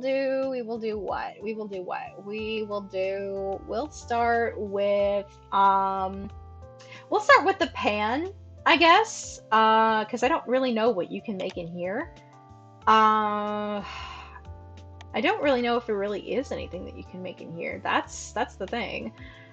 Because I don't remember anything that I really needed to use the pan for. So I'm kind of thinking, I don't know if there really is anything that like really requires the pan. Actually, you know what? I can use my personal cheat sheet, and by personal cheat sheet, I mean going into my files and going into the Steam files and finding all of the little stills. So, where's the common file? Where is it? Where is the common file? There it is. Pancake. We will look at the pancake. Yes, we will look at the pancakes. Yes, yes, yes. Game, I think is what we need. Images, here we go. Dish descriptions. I don't know if there is anything. Well, oh, actually, wait, maybe. Do we need the pan for pancakes? Do we need the pan for pancakes? Is that what we need? Maybe. Is that, or do we bake them, or do we bake them in the oven? I don't remember. I don't remember. We're gonna try. We're gonna try with the pan. I don't know if this is what we need, but we will try it anyway, and we will have fun with it because that's really what we're here for. We're just here to have fun. We're here for the funny haha. If we're doing pancakes, then we need, I think, flour, milk, sweetener. Pancakes! We did it! We made pancakes! Hey, we made pancakes! Look! We made pancakes! Pancakes! Pancakes! We made pancakes! And they look so good. Like, those are the most symmetrical pancakes I think I've ever seen. I wish I could make pancakes that pretty in real life. Like, are you kidding? Please? I would love to make pancakes that nice. But I can't, unfortunately. I am not that good. Yay, pancakes! I love pancakes. Pancakes are so good. Pancakes are fantastic. I am a pancake person. I don't really like waffles. I am a pancake person. Argue with the wall. I will prefer pancakes over waffles any day. But we did pancakes, and there are a couple more versions of pancakes that we can make, if I'm not mistaken. I could be totally mistaken. I don't think I am. But we have a couple other versions of pancakes that we can make. It says here that there are cashew berry pancakes. So let me try this again. Flour, milk, sweetener, and cashew berries. Yes! Cashew berry pancakes! An indulgent sweet treat of pan-fried cakes with cashew berries. I absolutely need it. I need pancakes. I want pancakes so bad. I love pancakes. Yeah, I have pancakes in the fridge. Pancakes! I love pancakes. Pancakes are so great. Pancakes are my everything. I don't know what you're talking about. Let's try again. I have to like be extra careful not to hit the serve button, or else I will absolutely futz it up, and we haven't saved. So let's cook sea berry pancakes. An indulgent treat of sweet pan-fried cakes with sea berries. I can only imagine how good that tastes, actually. I feel like Saria would probably really like these. Sea berry pancakes for breakfast? Are you kidding? I could see her ordering that. Let me see. Try again. Let me actually save before we get too far, just so that yes, I want to have like a cooking save, just so I can come back here and futz around and have fun. Let's do that, and then ruby fruit, I think. Yes, look, it looks like a watermelon. It looks like a watermelon, and it looks so good. I so want these. These look absolutely delicious. Spicy pancakes. I don't think we can make spicy pancakes, honey. I don't think we can make spicy pancakes. I don't think we can make pancakes with the chili. I don't think that that's a thing. Oh God, I feel like now that I'm saying that, I feel like that's gonna become a thing. And you know, I'm not exactly opposed to it, but that scares me if that is like an actual thing that's being planned on. That's kind of terrifying. Spicy pancakes. I mean, maybe like a Sketrian would enjoy that, honestly, perhaps. Oh my goodness! Oh, I didn't even realize that there was somebody else here. Hermie's mom. Hello. I got back before you finished streaming. That's Ellie! Oh my goodness, hello! Hi! Got back before you finished streaming. Yeah, we've just kind of been hanging out. Of course! This game is so freaking fun. I unfortunately didn't get to record the very start of the game, but I've been recording for like almost 2 hours now, and we're at like 4 hours of the stream. But I have managed to record a good chunk of it, so hopefully I will be able to post the VOD on Twitch, so that you can kind of watch and like see all the stuff that we've been talking about and like see all the stuff that we've shown in the game. We've been going through a bunch of the dialogue options and just kind of having fun. My boyfriend is currently in the chat here, so he's been like yelling at me to make the pancake recipes while we're in the cooking segment instead of doing the actual soup that we've been needing to cook. But it's fine. We're 14 hours. We're 4 hours into the stream and 15 minutes into the game. Shut up! You're having just as much fun as me, and you know it. We're all having fun here. That's really all that it is. But yeah, we just been kind of having a little bit of fun, and I was just about to figure out how in the world to do, what is it, mixed fruit pancakes? I think that's all three of them combined. So let's go ahead and try that. I have to be really careful, otherwise I will definitely fuck this up.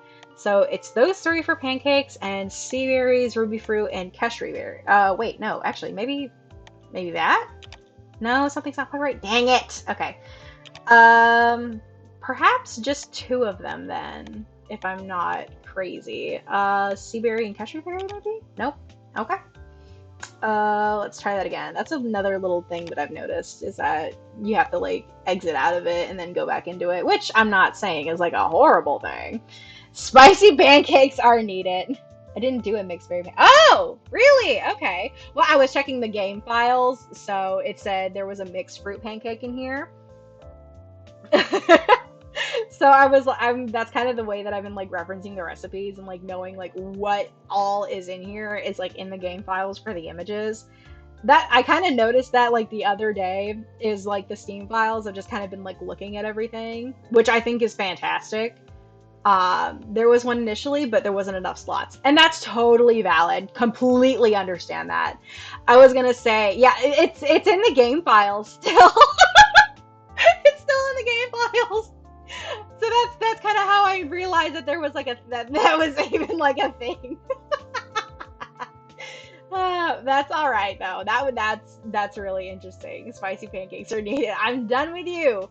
We need Flute and Loot plushies. If you don't quit, leave Ellie be. Leave Ellie be. Okay. So I think that we've finished with the pan. Let me look in the oven. Yes, we're looking in the oven with the casserole dish. Let's see. What have I made in here before? Because I've played this demo like 4 effing times. Let me see. Oh, the summer cake. That's right. Oh, do I remember how to make it? Oh god, do I remember how to make it? I think I do. I think it's flour, sweetener, and atlas beans, if I'm not mistaken. No? Dang it. Then what am I missing? Am I missing something? Perhaps? Am I perhaps missing something? Am I crazy? Ah! I was missing the milk! Yes! I had it for a second. I had it for a second and then I messed it up. But it's alright. I love to make those. And a Rune plushie! Yes! I need a Rooney plushie. That's what I've been calling the Rune, is Rooney. That was the name that I decided for him. Like the first time that I played the demo was Rooney. He's just a little guy. He's so cute. I've gotten a couple of pictures of him. I've taken a couple screenshots of him, and he is now my PC lock screen. He's my PC lock screen, and Kyle is my PC like wallpaper for when I unlock my computer. So to say I have a mild obsession with your demo is an understatement, but it's wonderful. We're just having a lot of fun here. You know what I mean? And the summer cake. This is like my favorite thing, absolutely, just ever. It's so nice looking. Oh my god, I just want to pull it out of the screen and eat it. It looks so good. It just looks so delicious. I will buy at least 4. That is a promise. Me too, frankly. That would be fantastic. I need 2 runes and I need 2 float droids. That would be wonderful.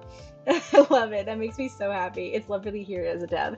You and Lucky both should be so proud of this game, because we went off on a little tangent, which you'll probably get to see in the VOD, but this game is so wonderful. and I really just want to see it succeed. I know that I don't have like a massive following or audience, but I just want to do my part. I just want to do my part and share the game because it's fun and I love it.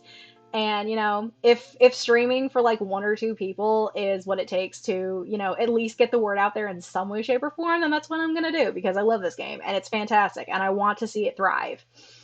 But that's just me. So let me see. What else is in here?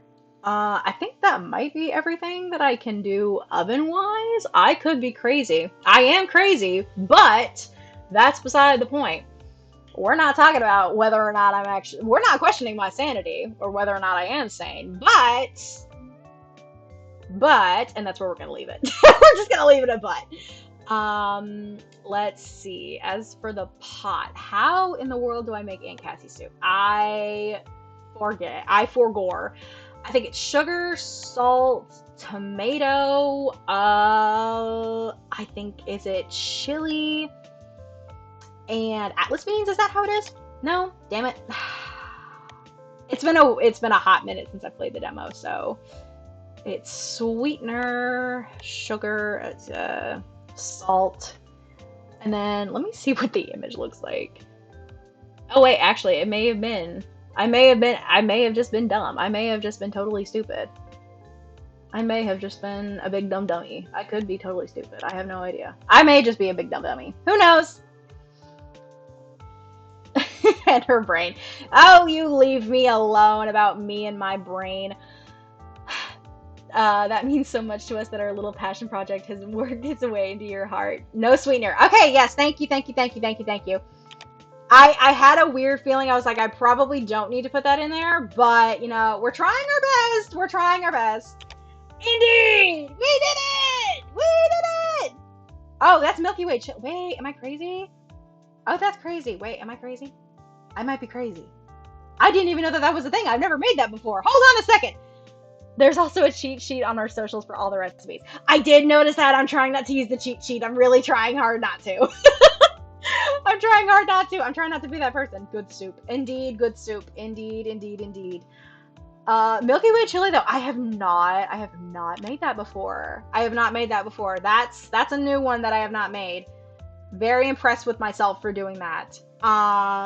Thinking here. Oh, wait, is it? Yeah! I was thinking for a second, I was like, wait, there's like the white bits in the soup. Oh, it was snow root that I was missing. Oh, I'm crazy. I am crazy. I'm absolutely insane. Oh my god, I cannot believe that I forgot. That is my favorite of the fruit/vegetables from like the base of the demo is the snow root because I am a potato lover. Yes, I am of Irish descent. But it looks so good. I am so into it. It looks delicious. Let's see. What else is in here? What else can we do with the pot? That's the question. Oh, that's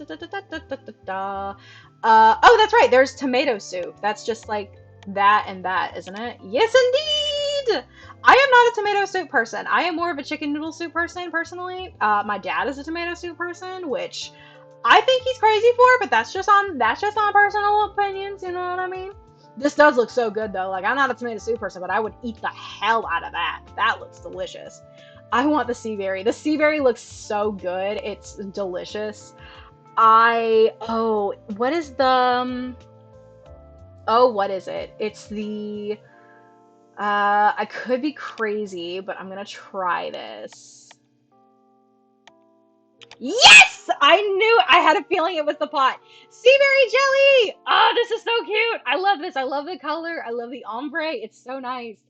Speaking of Cookie, I've got to go help with dinner, and I will absolutely be watching the VOD. Thank you so much for playing the demo on stream. I love your PNG too. Oh, you're so welcome!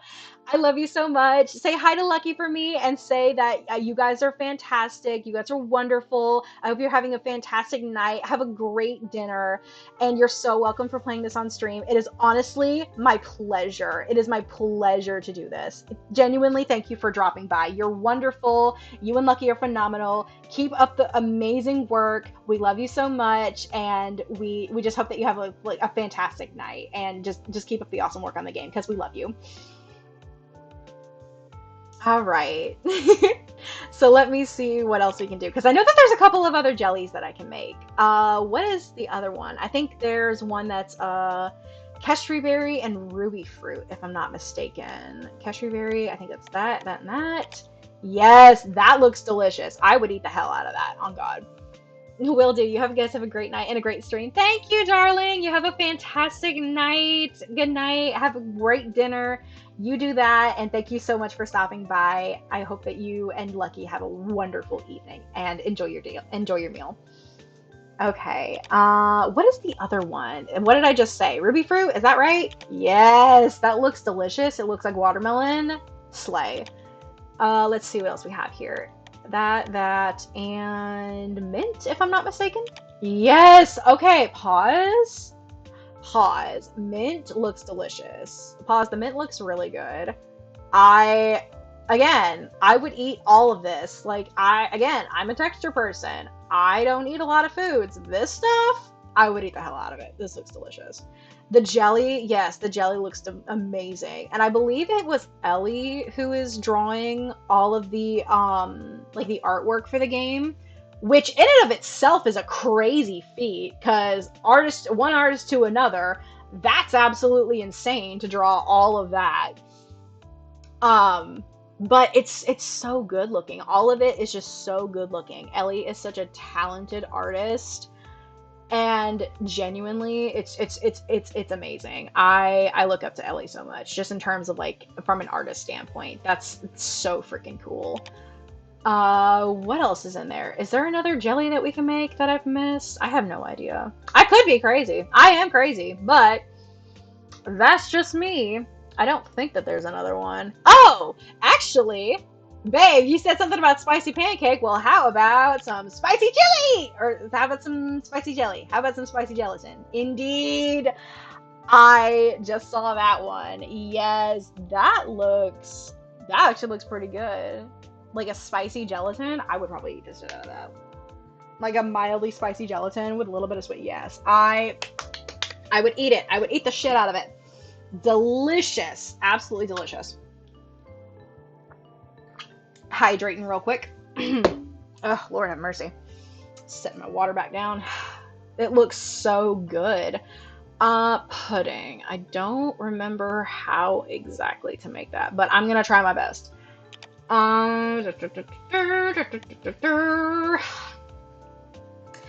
Let's see. Sweetener. Does it need milk? Is that the differentiating factor, potentially? Oh, it is! Milk. Okay, so milk is the differential factor. Got you. So there's sea berry pudding.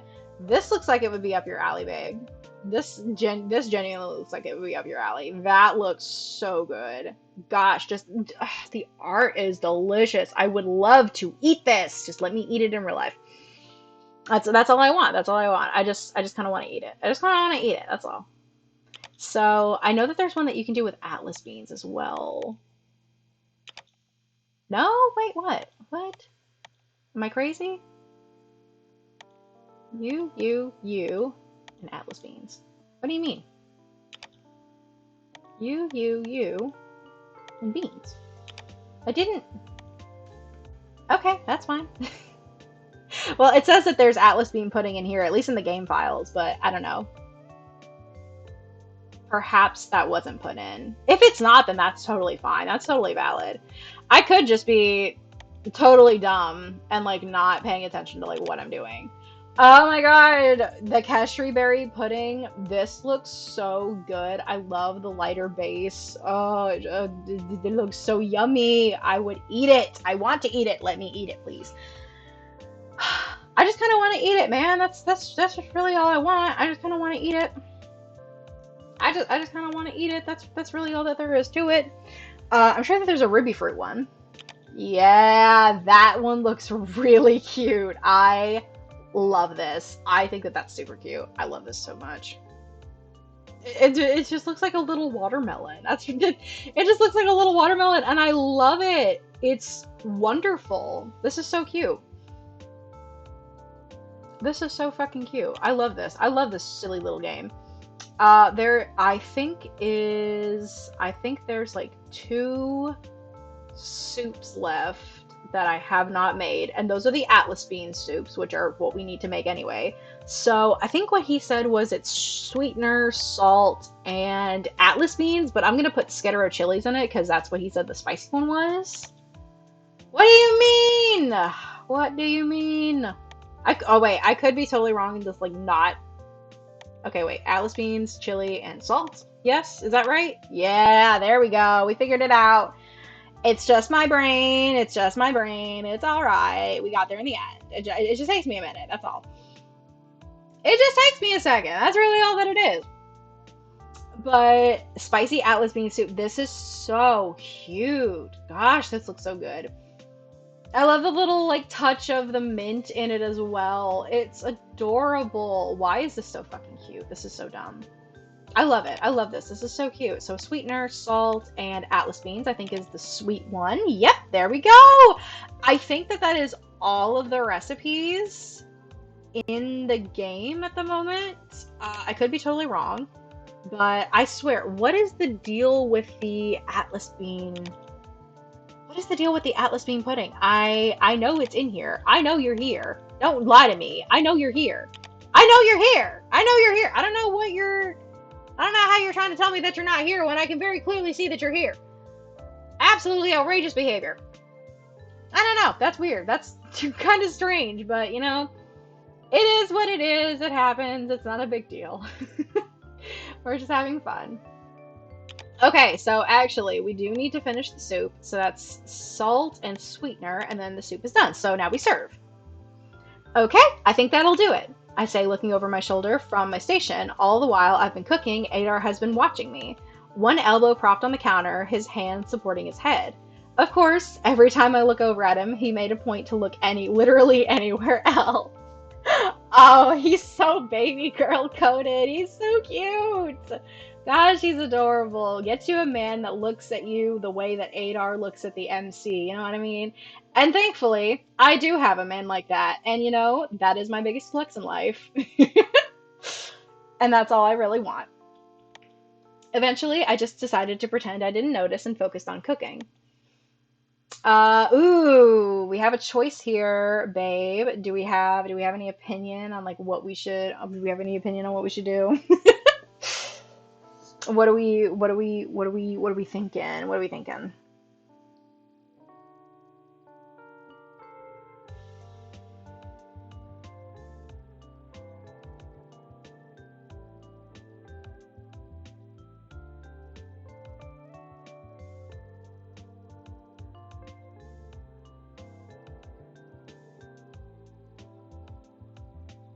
Have you gone EB? Have we finally reached the EB portion of the stream, babe? Is that what's happened? Have we finally reached the EB portion? Oh god. Ugh, for heaven's sake. I'm gonna punch that fucking child in the face for making me download this shit. Dude. Help? What? What in the world are you texting me? What? Oh, the second one. Okay. You can't do that. My phone isn't really even open. I'm sorry, okay? Listen, I'm trying my best here. So, alright. I can't deny that I find him cute, soft-spoken, and easily flustered as he is. That is true. I do find this man absolutely adorable. He is so cute, and he is so baby girl coded. We love him. We slay.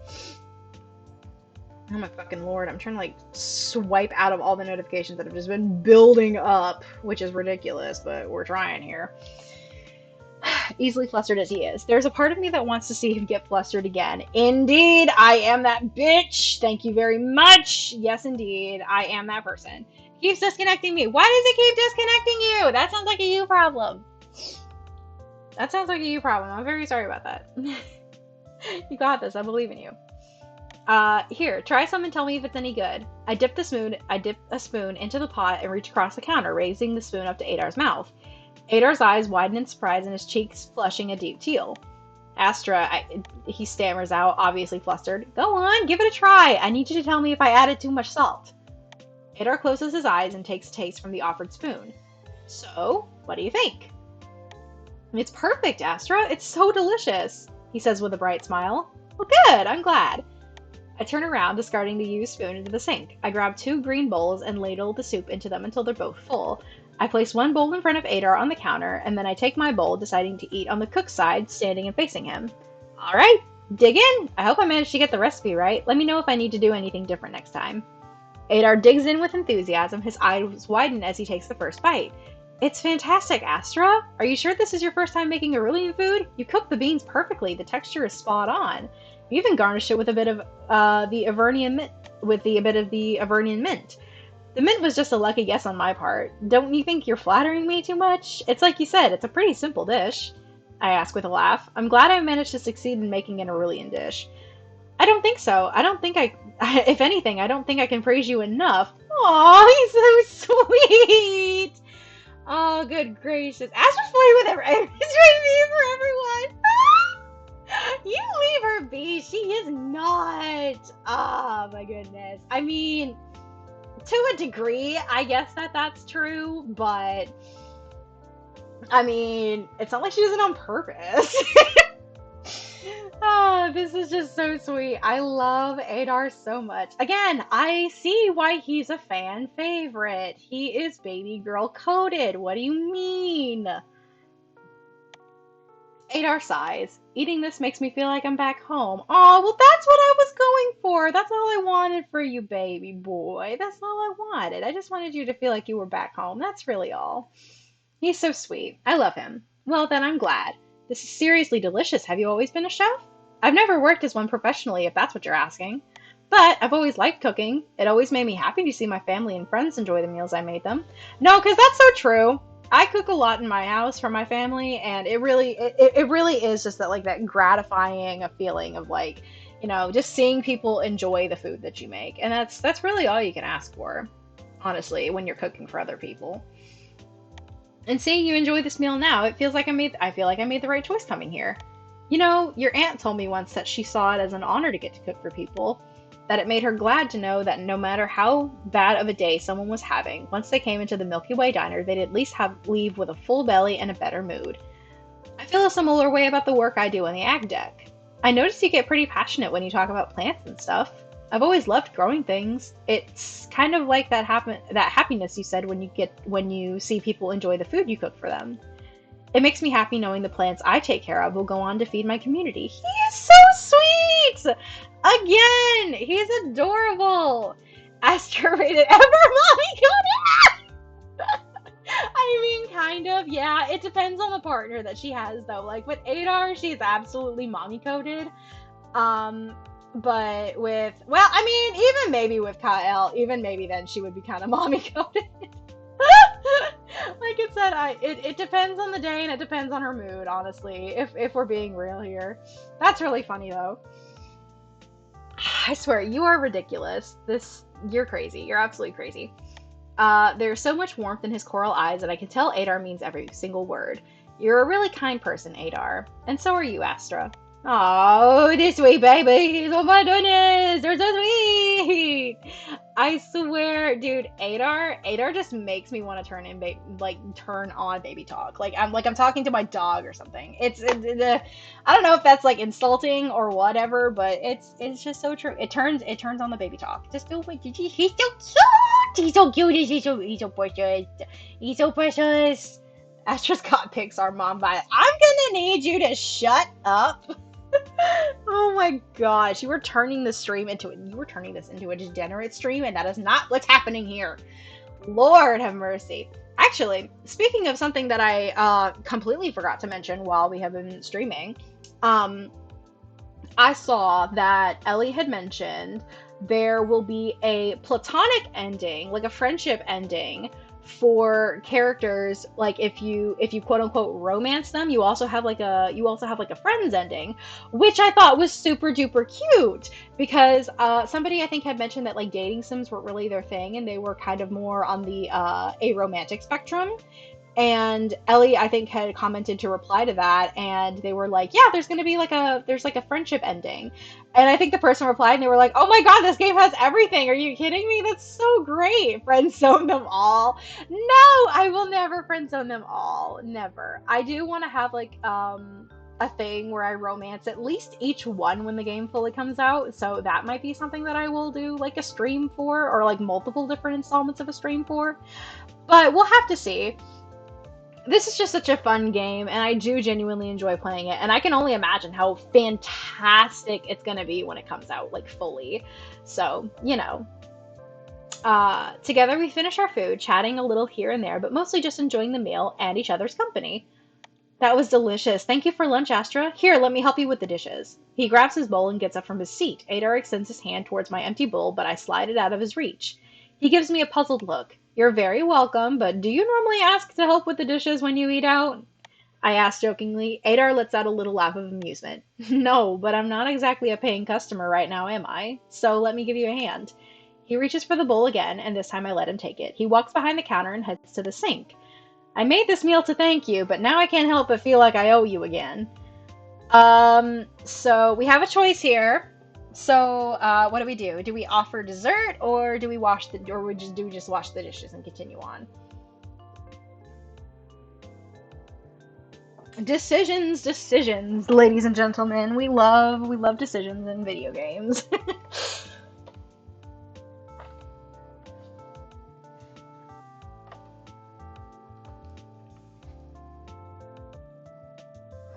Friends on the mall. I'm done with this man. It's just funny reading back like the stuff that's said in chat sometimes. It really is. This music is so nice. Again, I have no idea if this is like original music for the game or if it's like royalty free, but if it is, whatever it is, it's fantastic. And I need a soundtrack like now. Number 2? Alright, we will do number 2 then. Do you have room for dessert? I can quickly make something sweet. Don't worry about having to do any more dishes. I'll put a load in the dishwasher before I lock up. I normally wouldn't say no, but are you sure you want to cook again? I also have to head back to the agricultural deck soon, so I don't know if I have time to sit and eat dessert. I was actually thinking I'd like to make something to bring to my block for my new neighbors. Nothing breaks the ice like free food. I'll make some for you as well, and you can take it with you to the ag deck for an afternoon snack. That would be really nice, and I'm sure they'll really appreciate it. Ooh, what do we do, babe? What do you think? What do we think? We have 3 options here. We have the option to ask him about his favorite dessert, pudding, or pancakes. I already have a feeling I know which one you're gonna yell out. So I'm just preparing for it. I'm personally preparing for it. Take a wild guess. Ha! I wonder what it could be. Do enlighten me, please. Do enlighten me. Pancakes. I had a feeling. Again, the first time that I did this, I asked him what his favorite dessert was, and he brought up the Aurelian summer cake, which is, again, it's the little thing that I have sitting on my cute little tray in my little PNG tuber. It's a little thing that Astra's holding, which, again, is like my favorite fucking dessert because it's so cute and pretty, and I would eat the hell out of it because I love cake. But, that's just me. Call me Marie Antoinette. Except without the let them eat cake bit, because we're not going down that road. Oh, do that then. Are you sure? Because I was gonna say I can do the pancakes. I'm more than happy to do the pancakes.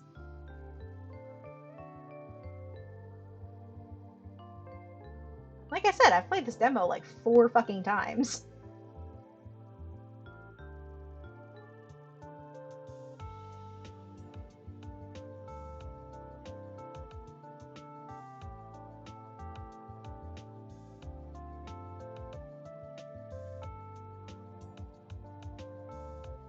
Summer cake? Okay, that's fine. All right, we can do the summer cake. Okay, let's see here. What's your favorite dessert? Maybe I can make that. Don't you think you're indulging me a bit too much? Maybe I like indulging you. Adar flushes at that again. His reactions make him fun to tease. Ah, the sweet baby boy! I love him so much. He's so sweet. Oh my goodness. Ugh, I love him. I love him so much. He's so cute. If I had to pick, maybe summer cake? It's an Arulian dessert. It's a simple sheet cake with sweet Atlas bean paste sandwiched between two pieces. But if that's too much trouble, I won't mind. Just make whatever you want. That's alright, I think I can make it. Indeed, I can, because I know what to put in it. I can indeed. He blush, yes he does, he blush. He's so fucking sweet. I love him.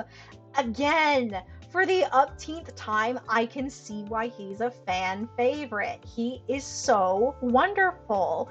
People like the baby girl coded characters. What can we say? All right, so Atlas summer cake, summer cake, summer cake. That's flour, milk, sweetener, and Atlas beans, isn't it? Yes, it is. Ta-da! My absolute favorite dessert is the Aurelian summer cake. Again, just look how fucking cute it is. It's so sweet looking.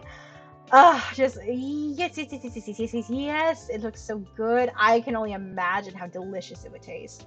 And to use bean paste as a filling for a cake, it's a unique idea. Like, I genuinely would love to have something like that, especially if the beans were sweet. Oh, dude. And if it was like blended just right to where it's like an actual like fine paste where there's not like any bits in it or anything that could like trigger my like texture response. Like tomato paste, I love tomato paste. If it's like that kind of thing and it's just like smooth like that, I will eat the fuck out of it. Good lord. Just yes, give me. It's so good looking. And ta-da! After I finished cooking, I put the last of the dishes in the dishwasher and then packed the desserts into reusable containers. I wipe down the counters quickly and get ready to lock up. Thanks for helping me clean up, Adar. And for bringing these ingredients too. Here's your snack. I hope you like it. Anytime, Astra. Thank you again for lunch and this dessert. I should head back to the ag deck now. What are you going to do with the rest of your day? I think I'm going to head to my room now and take a rest, and maybe give these treats to my neighbors if they're around. It's been a long day already, and the afternoon's barely started. Together we walk out of the Milky Way Diner, and I turn off the lights as I leave. And we stand outside the diner on the promenade. Look at him! Can we, like, hide the UI just to take in Adar for a moment? Look how sweet! Baked bean cake. Yes! It's so good looking. Like, I genuinely think that I would eat the shit out of the cake. It looks so nice. Again, props to Ellie for making freaking virtual food look so good. There's only a handful of games. There's only a handful of games that are able to do that. Keith, yes, dude, I cannot wait. I cannot wait for this game to come out. Yes, it's so cute. Again, not a lot of virtual food is able to do that, and this one, yes, the virtual food is like, I can't name a single thing that I wouldn't consume, and that's coming from a neurodivergent picky eater, because like that is a feat all on its own. Oh my god, no, my nose itches. Ha! Oh my god, it's begun. It's begun. It's begun. Someone send help. It's horrible. Okay. What? Did that skip something, or am I crazy? Sounds like a plan. You should take it easy. I'll see you soon. Let me give you my contact information. I used to drop off weekly produce for Cassie. I used to drop off produce weekly for Cassie. I'll do the same for you. I can't guarantee I'll have the same stuff every week, though. I really hope that that's like a thing. I really hope that there's like a thing where there's like a certain time frame of the game, and he like actually comes and drops like different things every single like a 6 days or like a 6 or 7 day cycle. I would love that. Like, if there's like specific events where he comes in and like drops off produce, I would love that. I think that would be great.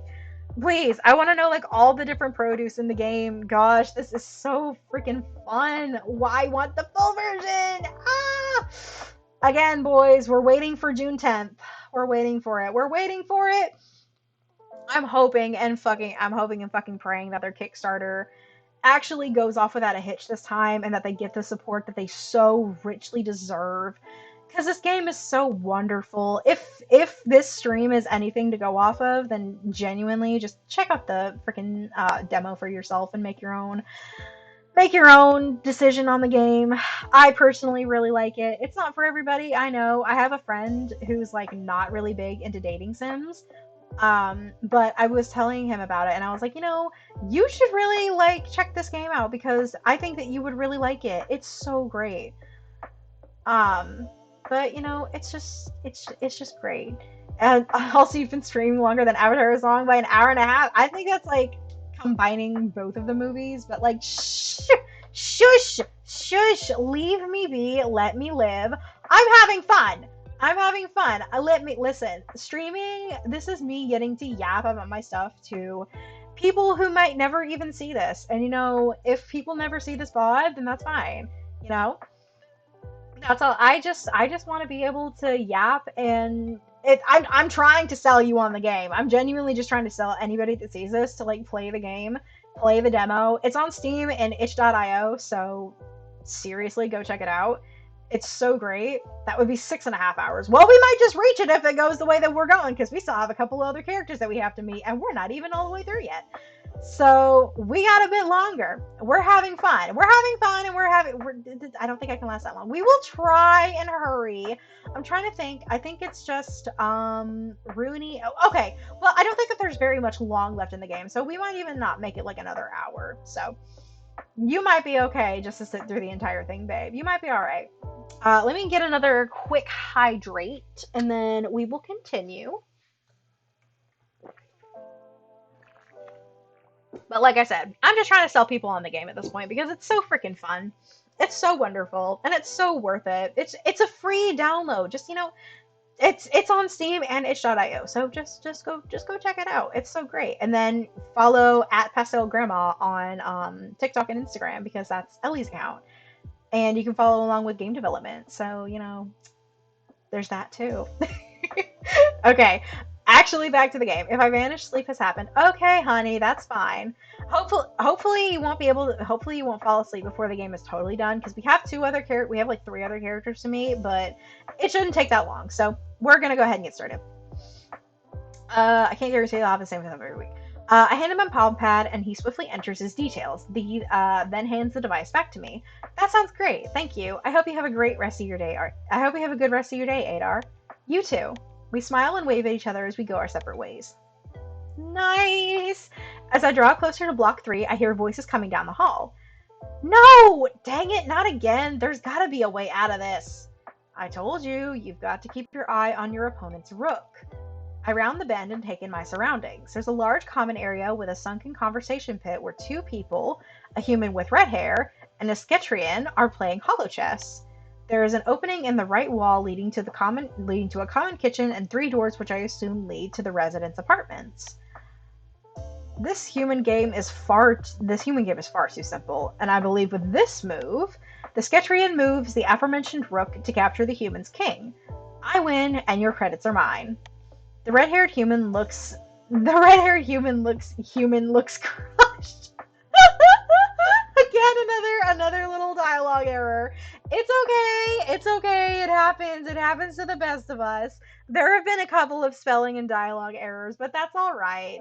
That's totally fine. It happens to everybody, This demo isn't perfect, but that doesn't mean that it's not fun and enjoyable by any means. You know what I mean? Like I said, if every pork chop were perfect, we wouldn't have hot dogs.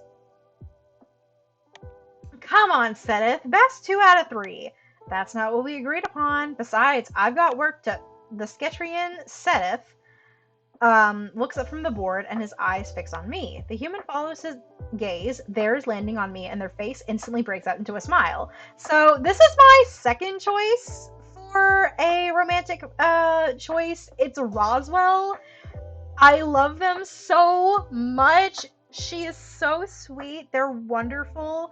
I just want nothing but the best for this sweet little baby.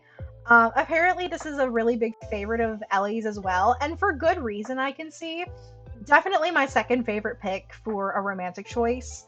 I think I just like Kyle a little bit better, but Roswell is just so easily, like, it's right up there with her. And it's so hard to pick between the two, because it's like, on one hand, alien woman, on the other hand, sweet baby mechanic with Howl's Moving Castle earrings. Are you kidding me? I love them. I love them both. They're so wonderful. I think I might definitely romance Kyle my first playthrough of the full game when it comes out, and then Roswell will probably be my next one. But that's just that for me. personal preference and all that. Like I said, Adar is in my third place, and they're tied with Shiwu. So, you know, that's just how the way the cookie crumbles. I really do like Seteth though, or I think Set is their nickname. Uh, but dude, I'm telling you, I don't know why more people don't like him. I know that he's kind of made fun of, and it's um, yeah, this is Brian, but I really like Seteth. I don't know why I do, but I just do for whatever reason. I think that they're if I had to pick either Adar Shiwu or Set, I would probably pick Set for a first playthrough, so maybe Seteth might be in the third place spot as well, with Saria and Vega down in fourth, with Laro. Or Laro. I don't remember exactly how to pronounce his name. I begging your finest pardon if that is not how the name is pronounced. I'm trying my best. I'm learning. But you know, I like all of them. I like all of them. Enough so to where the point I'm like, yeah, I want to do a romance run of every single one. And I haven't felt that way since I started playing Baldur's Gate, and that was in December. So, hello. I give a small wave. Hi there, you must be the new neighbor. Shiwu messaged me saying that you would be on your way soon. I'm Roswell. It's nice to meet you. They climb out of the conversational pit and hold their gloved hand out to shake. Roswell's grip is firm, and their handshake is, well, enthusiastic. I'm Astra. It's nice to meet you too. I'm your new neighbor, I guess. I'm taking over the Milky Way Diner. Sorry for interrupting. It seems like you two were in the middle of a pretty heated battle. Hardly. I had just finished claiming victory. Seteth turns off the holodeck and climbs out of the conversational pit as well, standing beside Roswell. I am Seteth's Sesquitariat. Sesquitariat. I think that's right. I just had to sound it out for a second. I really did. I just had to sound it out. Researcher. Roswell elbows him in the side. Now do the thing, like we practiced, they say out of the corner of their mouth. Seteth rolls his yellow eyes and extends a 3-fingered, scaly hand, offering it for a handshake. I take his hand in mine, and it feels a bit odd, cold, and far different in a far different shape than I'm used to. But altogether, it's a well-executed gesture. After Seteth lets go, Roswell gives him a friendly pat on the back. There you go, bud. You killed it. Yes, he did. You know, I love that Set makes that effort to try and give humans the proper greeting, which is like a handshake for us in our society. Like, if you think about it, yes, that when you meet someone, it's typically common to shake their hand and all that, and it's seen as it's a common gesture. It's a sign of respect. But just to see it written so nicely in this game, it makes me so happy. But you know, that's just me. I think it's wonderful. I think that's why I like Seteth so much. It's because it's that kind of we're also learning about new cultures, and we're learning and experiencing and, you know, trying to do things to appeal to other cultures and make them happy with our food. But you have Seteth over here who's it's just a simple scene with the greetings, but it's so well executed, and it's such a nice parallel from character to character, because I don't know, I just think it's really nice. I just think it's really sweet. From a writer's perspective, it's really cool. Roswell leans in towards me and mock whispers. Seteth was super nervous about making a good first impression on our new neighbor. He even asked for a refresher on human greeting customs. I don't know why more people don't like Set. I know that his character design isn't as visually appealing as Laro or Kael or maybe Saria. Dude, the personality, it's just so wonderful. Again, all these characters are fantastic, and all of them deserve love. I did not, Seteth sputters, embarrassed, his tail swishing back and forth in agitation. Well, what is a sketch creating greeting custom? This is the one that I like to pick. I've done the other one before. I'm not as big a fan of that one as I am of this dialogue choice, but that's just me personally. And I don't want to particularly ask my partner for their opinion again, just because I know that they might be eepy. I love you, babe, but I don't know if you're eepy yet, so just as a precaution, I don't want to like distract you if you are actually trying to fall asleep, which is totally fine, and I don't mind you falling asleep to the stream. Just so long as you have your phone plugged up and you don't have to wake up and scramble around for your charger. What's the Sketcharian greeting custom? I'm grateful you made the effort, and well, my voice trails off. I really should have brushed up on my interspecies relations before coming all the way out here. Probably, but you know, that's a problem for past Astra, not future Astra. Well, I mean, that's a problem for future Astra, and past Astra just kind of happened to overlook it. But that's okay. Seth clears his throat and shifts awkwardly. That's, well, the thing is, how should I put this? Roswell leans towards me and whispers under her breath. Sketcharian greetings are kind of intimate. By mammal standards, it's hardly my fault you all are so weird about your chests. I mean, that's kind of a valid take. We are very weird as a species about our chests. I don't particularly understand why. I know it's because the chest is a very intimate place because of just like where, like what's located on it. For females, it's like, it's our mammary glands. It's how we breastfeed our children for women that choose to do that. But I don't know. I've never really thought of a person's chest as like an intimate thing. And that's just me personally. But I mean, I definitely understand that a majority of people see a person's chest as like a very like a taboo kind of thing. But you know, that's just, you know, a difference in perspective, and that's really all that it is.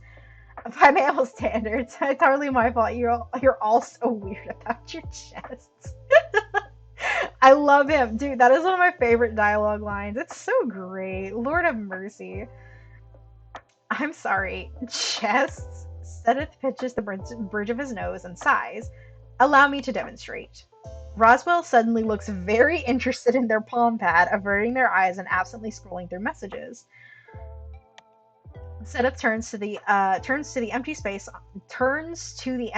on his side and folds his left arm behind his back.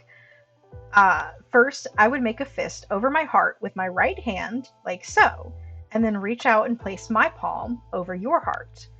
Sedith mimes the motion into empty space, keeping his palm in position for about 3 seconds. His movements are gentle and undeniably graceful. He then puts down his arms and turns back to face me. You would then reciprocate the same gesture. In essence, it is an expression of trust, a way to prove that you are no threat. Having another's claws right above your heart is a risky position to put oneself in, after all. I glance down at Sedith's hands, 3 massive, thick yellow claws at the end on strong, scaly digits. There is also this gesture as an alternative. He puts down his middle finger and makes an arching gesture from his forehead outward. As a non-Sketcharian, this will suffice. We understand that other species don't have the same boundaries as we do. Though, if I were to introduce myself to another member of my own species this way, it would come off as cold at best and hostile at worst. That does not sound like a fun time, sir. I personally can say that, yeah, no, that doesn't sound good.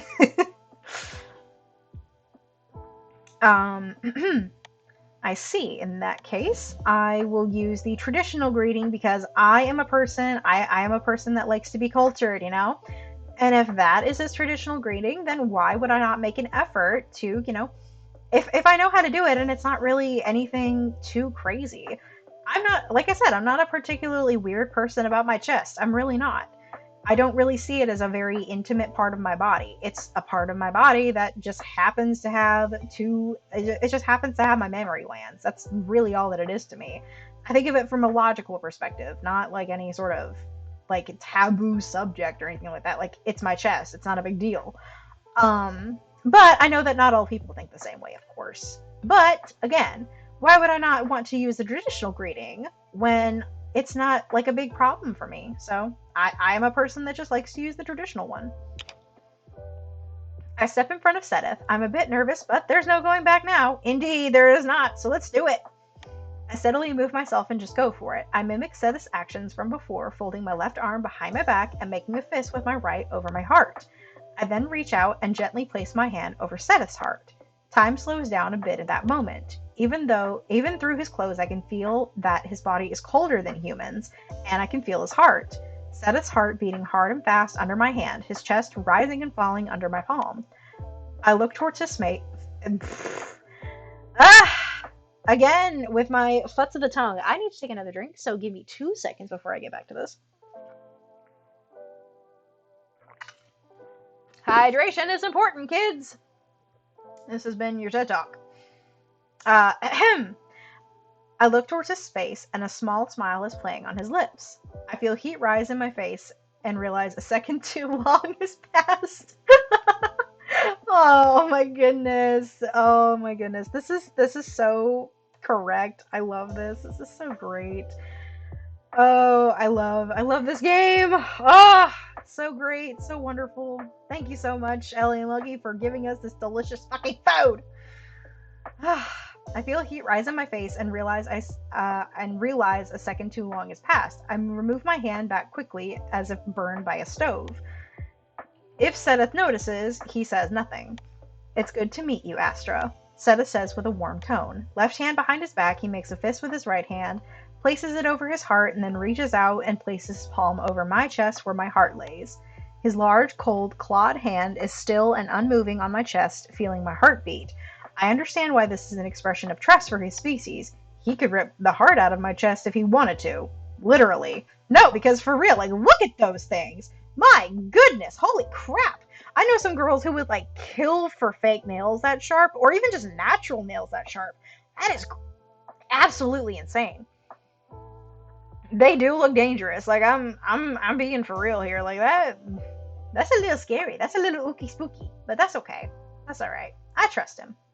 Like, he's just one of those characters that's like, yeah, I don't think he would hurt me. He's just a big old sweetheart. He's just a big old sweet baby. I love him. I love Seth. Like, put some more respect on Seth's name. Seth is wonderful. It's good to meet you too, Seth. After the 3 longest seconds of my life, Seth removes his hand from my chest. As if on cue, Roswell puts their palm pad back in their pocket. See what I mean? Intimate.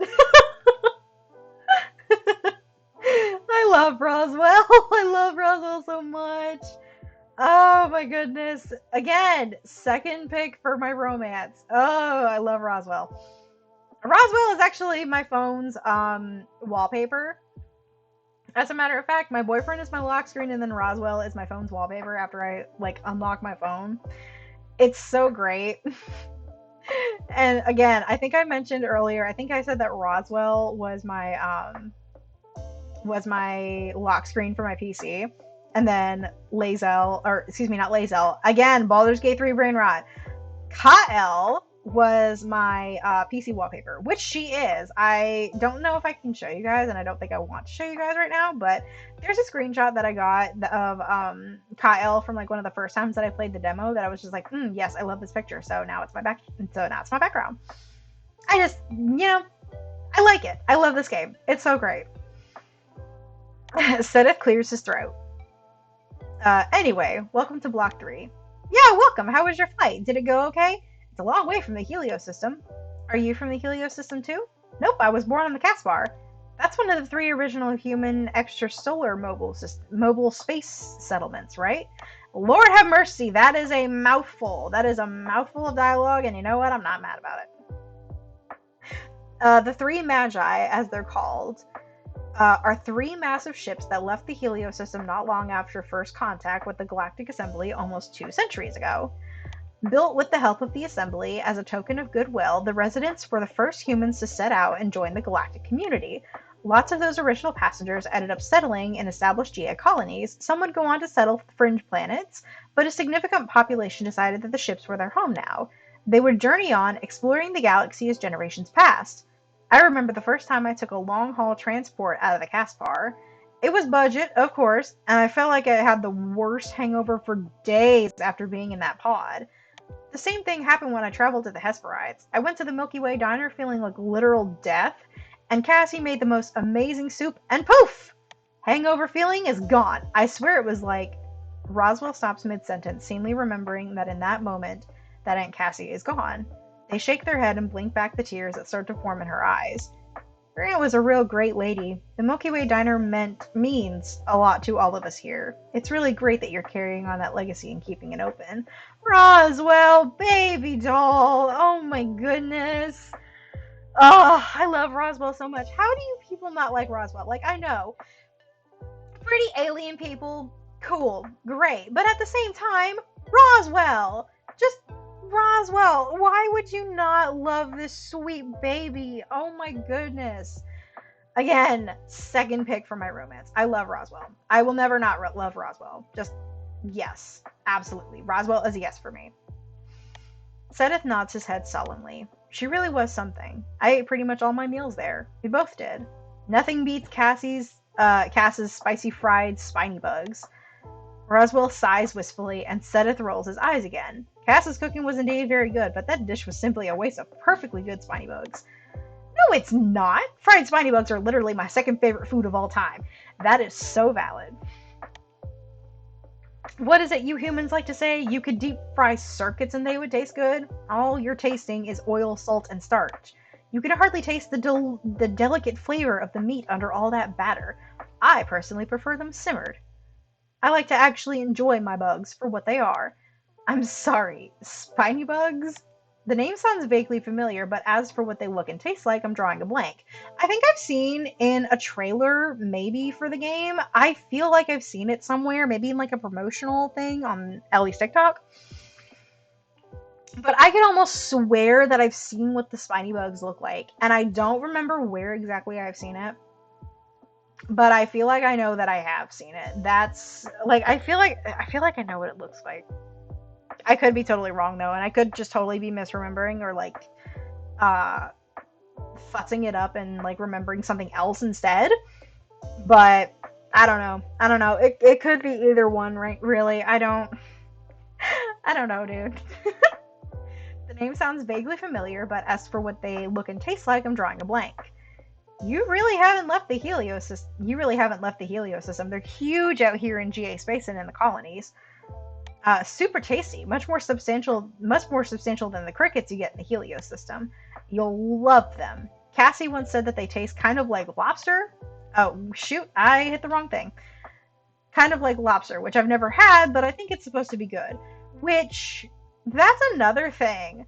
I genuinely want to know, like, what all has, like, vanished, and, like, how does Cassie know what lobster tastes like?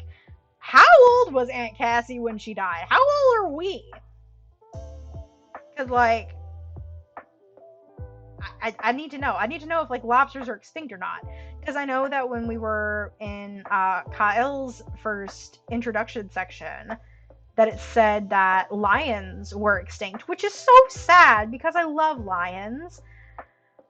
And that's such a bummer, but I understand why from like a narrative standpoint. Like, yes, that makes sense. Even in Avatar, there was a scene in the beginning of the first movie where they mentioned that they were cloning Bengal tigers and they were bringing tigers back from extinction.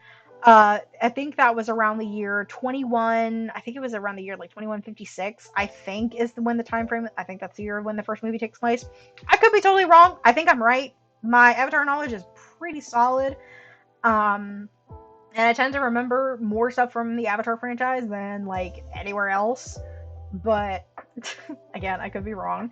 But yeah, it's just kind of like stuff like that. I don't know. They're a specialty from my home planet. Adar breeds them on the agricultural deck. You can ask him to bring you a couple to sample. Yes, please! Any excuse to see Adar again. That's good to know. I'm actually kind of curious. Me personally, I have done both options. And honestly, frankly, I am more of a fried person. I think that they would be great simmered. I think that they'd be great either way. I just really like food. But like I would love to have them fried. I feel like they would taste like I feel like if it does taste like lobster, I feel like they would almost have like almost like a crab cake consistency. And frankly, I'm kind of into that. But again, that could just be my stupid little brain. But no, I think that they would be pretty good fried, frankly. Like, I don't even need to see them. Like, I just have like the strangest feeling that they would taste like really good. Just either way, honestly. I wish that there was an option for where we could just like have it both ways, but I know that that's not possible, at least for right now. Because I don't know, I'm an impartial person. I'm like, ooh, I will have them both ways. Yes, please. Thank you. I'll have one on one side and then one on the other. But we'll do fried. I bet they taste I bet they taste great fried and spicy with something to dip them in. Now you're talking. You've got to make us some sometime. I'll do my best, though I can't guarantee the result will be as good as Aunt Cassie's. I'm sure they'll turn out great, certainly better than anything I could make. That's not saying much. Roswell's an absolutely abysmal cook. Harsh. And the truth, sadly. Oh, good gracious, poor Roswell. It's okay, sweet angel. It's okay, sweet angel. I'll make you all the food that you want, 3 meals a day. Don't even worry about it. I will be more than happy to make 3 meals a day for Roswell. Are you kidding me? Dude, I would cook for this baby even if they like didn't verbally ask me. Just like give me a look and I'll know what to make. I can fix any piece of tech you put in front of me, but I have no idea how to put together a decent meal. I've been living on instant food since the diner closed. Oh, poor angel, poor baby. You'll be seeing a lot of me after you open up shop. Yes, come in like every day, please. You and your cute little Howl's Moving Castle earrings. Do it. Before I forget, I made you guys some sweets. I offer them the reusable containers filled with the desserts I made. Oh, thank you. You shouldn't have. Really. Come on, man. Just say thank you and move on. How was Astra supposed to know that you don't do sweets?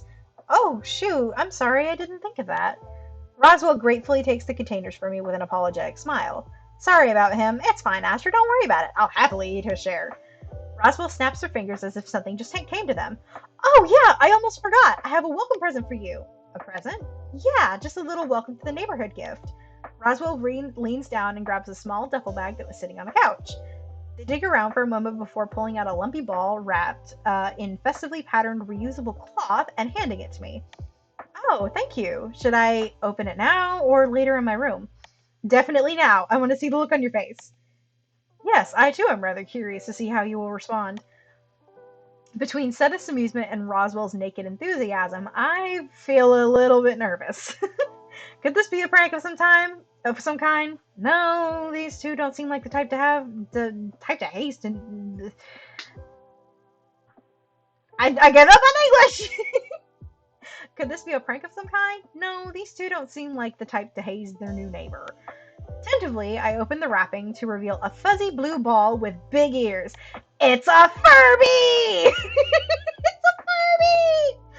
Oh, I'm kidding. It's a Rune. It's cute. I need a plushie of it. Little Rooney. That's my little Rooney. That's my little baby. That's my Rooney toot. That is my name that I have came up with for the Rune.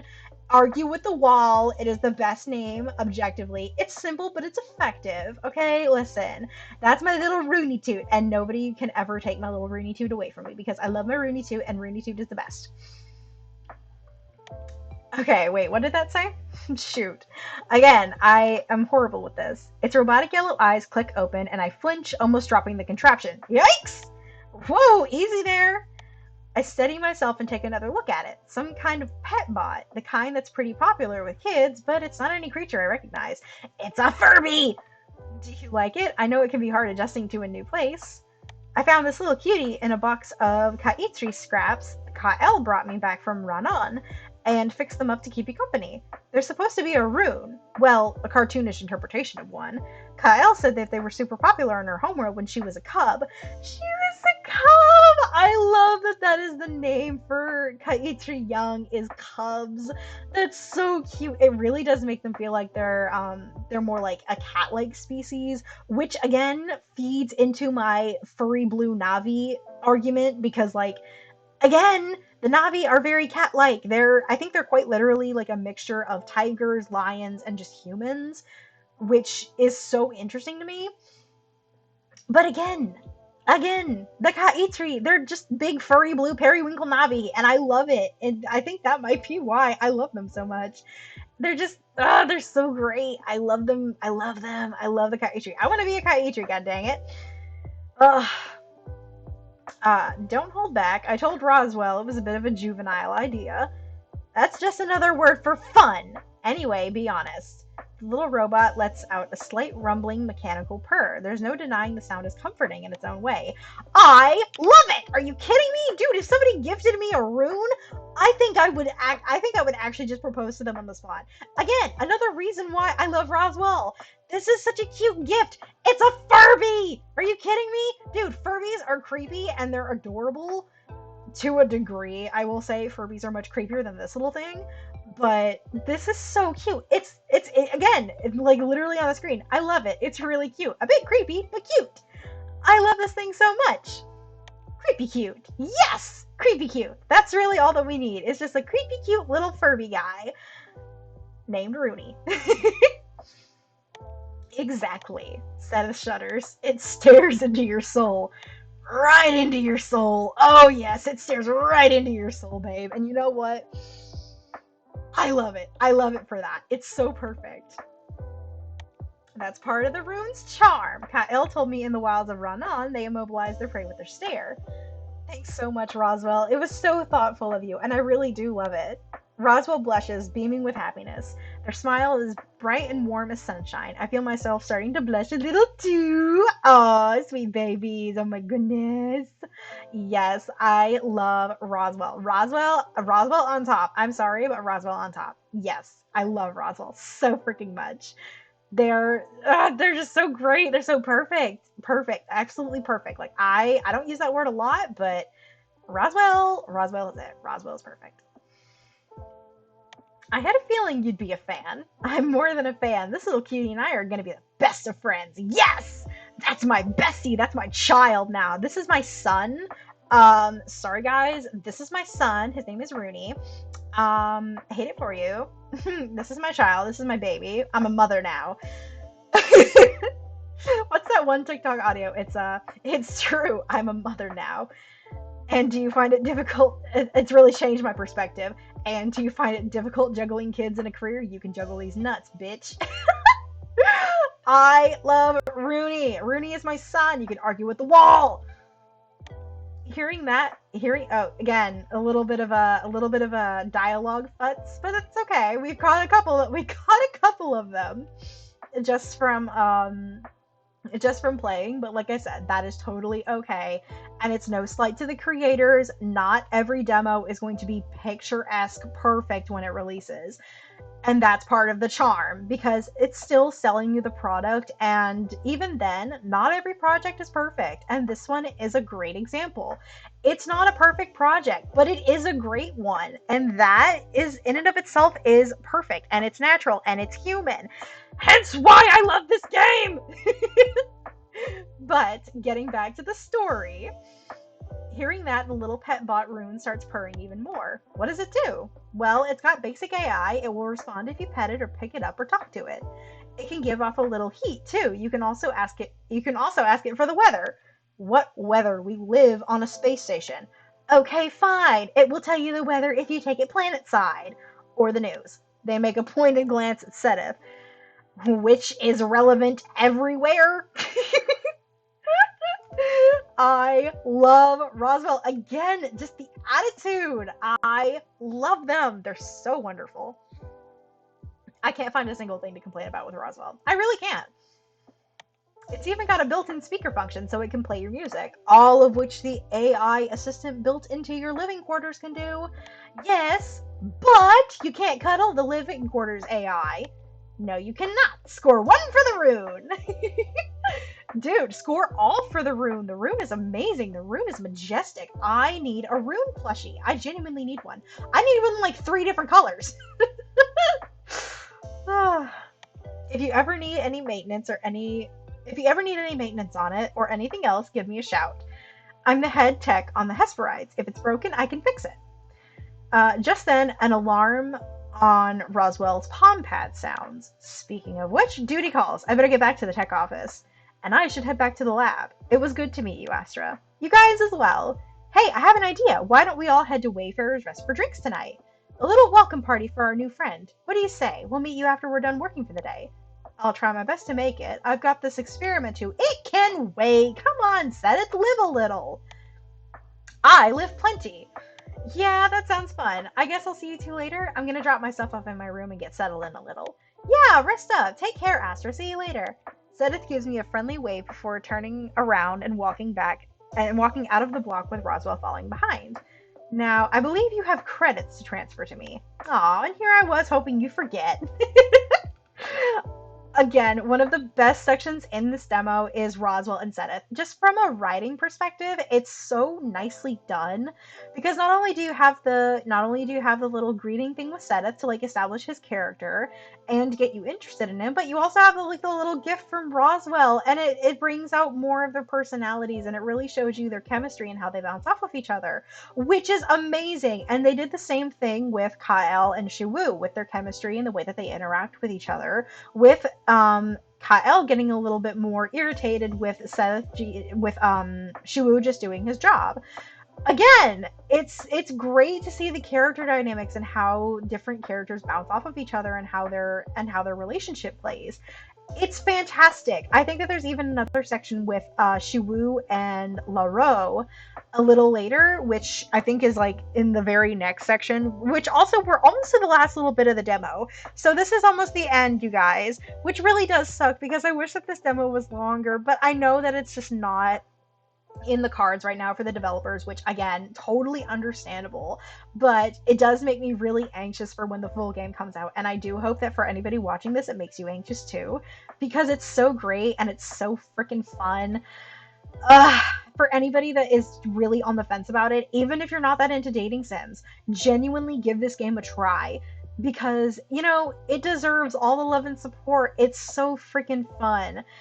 I love it. Even if you're not big into dating sims, I have a friend who's not really into dating sims, and I have been bugging them to give this thing a try, and they're like, you know what, I'll give it a try. It looks really fun. They really like the characters, so he's like, I'll give it a try just for you, and that's really all that I can ask for. It's just people giving it a try, even if you know that you're not really big into dating sims. Give it a go if you're interested in it. If it's something that captures your attention, even if you're not a very big fan of like the general product, like a dating sim, just give it a try. You never know. You may find that you really like this more than others. And it's just that kind of like, don't be closed-minded. Just try it. Give them some support. Just have fun with it. Just go along for the ride. Get a cup of tea and just have fun with it. I'm really just trying to sell you on the demo and the full game at this point. I swear. It's terrible. I'm terrible, but I don't even mind it because I'm having fun. I love this game. I want to see it do well, and I want to see it thrive. If not for my own sake and for my own serotonin machine, then just genuinely for Ellie and Lucky, which is really the reason why I'm pushing this game. It's because I love and admire those two so much for what they have been able to accomplish. Like, game development is not easy. Real talk, game development is not easy, and it's pretty expensive. So to be able to make a game, even just like a fully fledged demo of it, and to make it look as beautiful as it is, like these backgrounds, again, Ellie, I need to know what freaking brushes that you use. Give me your brush pack, I beg, for Procreate, because this is freaking crazy. Literally, all the backgrounds look stunning. It's visually cohesive. It's wonderful. Not only that, the character design is phenomenal. They have really been able to take alien races, like just any alien races, and they've really been able to make their own, which isn't really an easy thing for a lot of artists to do. I myself have a bit of an issue coming up with species. Sometimes I have a species that I've been able to like make and keep consistent for a long while, but even then I'm still changing them around like all the freaking time, which is really annoying, but at the same time, it happens with character design and character development, so there's that. But making species is not an easy thing for everyone, and it's especially not an easy thing for artists to make species that are as cohesive and visually appealing as, to a wider audience as they have been able to accomplish here. It's incredible, and it really does speak volumes about Ellie as an artist. It's just an incredible thing, and from one artist to another, I have a mad amount of respect for Ellie. Just just again, from an artist standpoint, this isn't me like trying to just butter Ellie up or anything like that. It's a genuine real talk from an artist standpoint.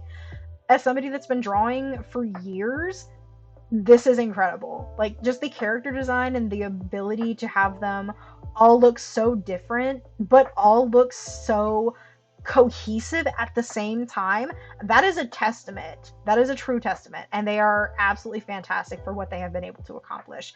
Lucky and Ellie both. So, for them that are watching this pod, keep doing what you're doing. You guys are absolutely wonderful people. I am patiently waiting for June 10th. You guys are fantastic, and I do hope that you guys are, enjoying what you're doing and having fun creating this game, even for the small community that you have garnered, because listen, you've dragged my ass into your community, and I promise you I will be the loudest yapper when it comes to your game.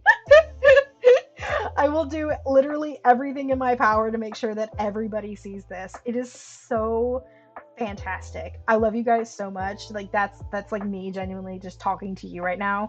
I love you both so freaking much. You're so wonderful. Keep doing what you're doing. Anyway, back to the demo. All right.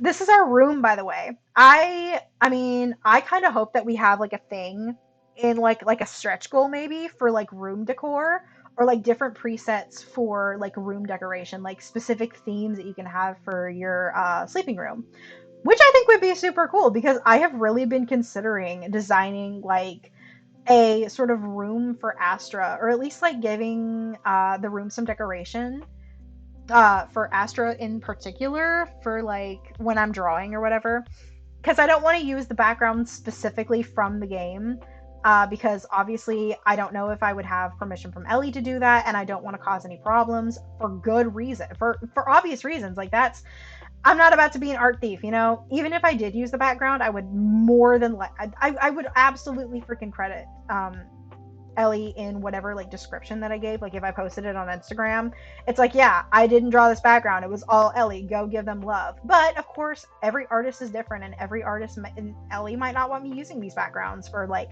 art purposes, so I want to draw it myself, you know what I mean?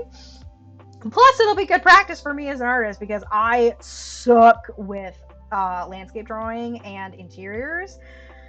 I'm just not very good at it. I have never been very good at it. I'm trying my best to learn, but that's just the way that it goes. That's just the way that it goes. But I think it would be really interesting to see like a little stretch goal where we could have like different themes, like maybe like 5 different custom themes of like different things that would, visually appeal to everybody. And it could be like a thing that you use your rune for, or, just like an in-game menu where you would be able to like change it or switch it out, just something like that. I think it would be interesting. Obviously, I am not the developer, and I'm not the one who's developing the game. I'm just saying I think it would be a cute idea. Not, of course, saying that Ellie or Lucky are going to do something like that, which, again, that's more content that they would have to add to their game, and they're already having to shorten the game since their last Kickstarter, which sucks, but I totally understand why. But I just thought it's a cute idea. I just thought so. But anyway, that's what I'm here for. I'm here to give my opinions on the game, and I'm here to like just sell you on it, because I think it's fun, and I think it's fun, and I think it's funny. But we're gonna go ahead and get back to it. I walk over to the door for room 3 and scan my wrist chip. The door slides open, and I take my first steps into my new home, carrying the rune in my arms as it continues to purr away. Yes, little baby, my little Rooney. My bags were left in the sunken entry alcove, placed carefully by the delivery bot from earlier, I presume. I remove my shoes and take a look around the room. It's cozier than I expected it to be. There's a bathroom and a little kitchenette, as Shiwu described. There's also a sleeping nook with plush-looking sheets and a warm golden glow coming from the lights in the walls of the nook. Like, that bed looks so comfortable. Like, I look like I would have the best sleep of my life on that. And if the mattress was like a Tempur-Pedic or like a smart mattress, dude, because I have a really hard issue with like temperature control for my body personally, just because of health conditions. And like I need to be cool when I sleep, because I have a really hard time regulating my cooling system, because I run super hot all the time. Like, it's a constant state for me. 98% of the time I'm just running super warm, and it's horrible when I go to sleep. Um, but it looks so comfortable, dude. Again, if the mattress is a smart mattress, I will have the best sleep of my life in this room. This is fantastic. It's clean, it's crisp, it's designed, it's cohesively designed. How do you not like this? Finally, there's a surprisingly large window looking out into outer space. I can see the distant blinking sights of one of the stable wormhole entrances and the occasional flashes of starships zipping by. It's peaceful. I place the little rune pet bot on the shelf by my bed. Its little robot eyes blink a couple of times, looking around the room. Sekevo? A little voice calls from inside the pet bot. The speakers crackle a little with age. What the? I take a seat on the bed and lean in till I'm eye level with the rune. For context, this is the language of the KICKSTARTER. I don't remember exactly what it's called, and I think that they mention it in a couple of their dialogue things, like what it is. And I am obviously not a speaker, so I don't know the exact proper dialect, so I will just be reading it as it's written, and I will do my best to pronounce it as I have been taught to. It's formatted very similarly to Nabi, the language in Avatar. So again, building on my furry blue Avatar argument with Laro and Kael, you can argue with the wall. But I'm just gonna give it my best. I'm gonna give it my best. I really am. I'm trying, I promise. Ahem. Basha vos rash noga? The little robot creature's ears move up and down as it looks at me. Are you speaking KICKSTARTER? Sakba! I don't speak KICKSTARTER. Sorry, little buddy. Ka-ish vishra! The rune closes its eyes for a few moments and rumbles a little. When the rumbling stops, it opens them again. Language path updated to Galactic Assembly Standard Dialect. Hello, friend! Hello, friend! What's your name? It's Astra. Hello, Astra. Is there a name you would like me to respond to? I want to call you Rooney! That's my boy! It's my Rooney! Yes!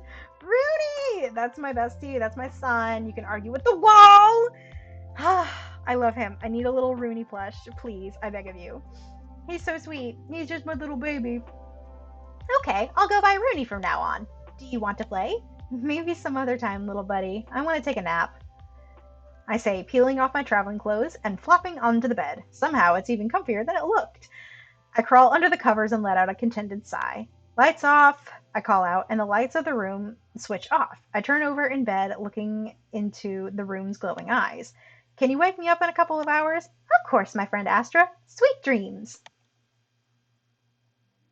I close my eyes and almost immediately fall asleep.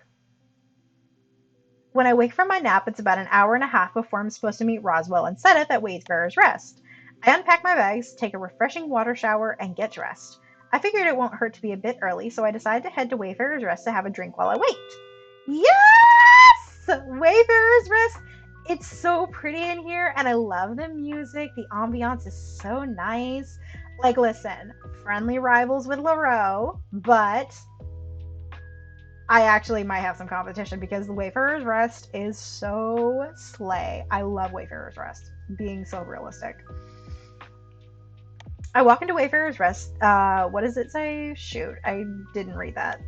I walk into Wayfarer's Rest. It's dim. It's a dim space, sparsely lit with neon, which, again, looks so visually appealing. There are a handful of patrons scattered around, occupying tables and stools along the bar. I decide to grab myself a spot at the counter. Where is he? Where's the man? Where's the man? I know he's here. I know he's here somewhere. Where are you, Pookie? I look over one of the small drink menus on the bar. As expected, none of the cocktails are anything I'm familiar with. There he is! This is something else that I really want to know. I'm really interested in the KICKSTARTER as a species, and I'm sure that we're going to learn more about them when the full game comes out.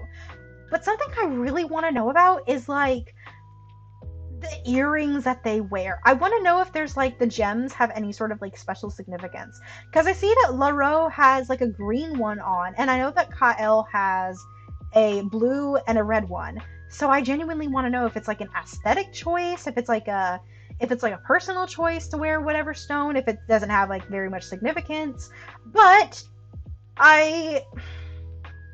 I don't know. I think the reason why I'm thinking that it's like something like culturally significant is because of just the fact that I see both of them wearing it.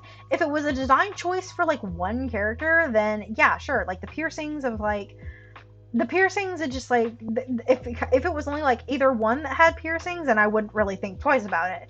But given the fact that they're both the same species and they both have dangly gem piercings like that, it makes me think that it's something more culturally worn by their species, and I really want to know why. I really want to know what the deal is, if like what each if like if like the gems have like a certain significance, or if it's like purely like an aesthetic choice by the wearer.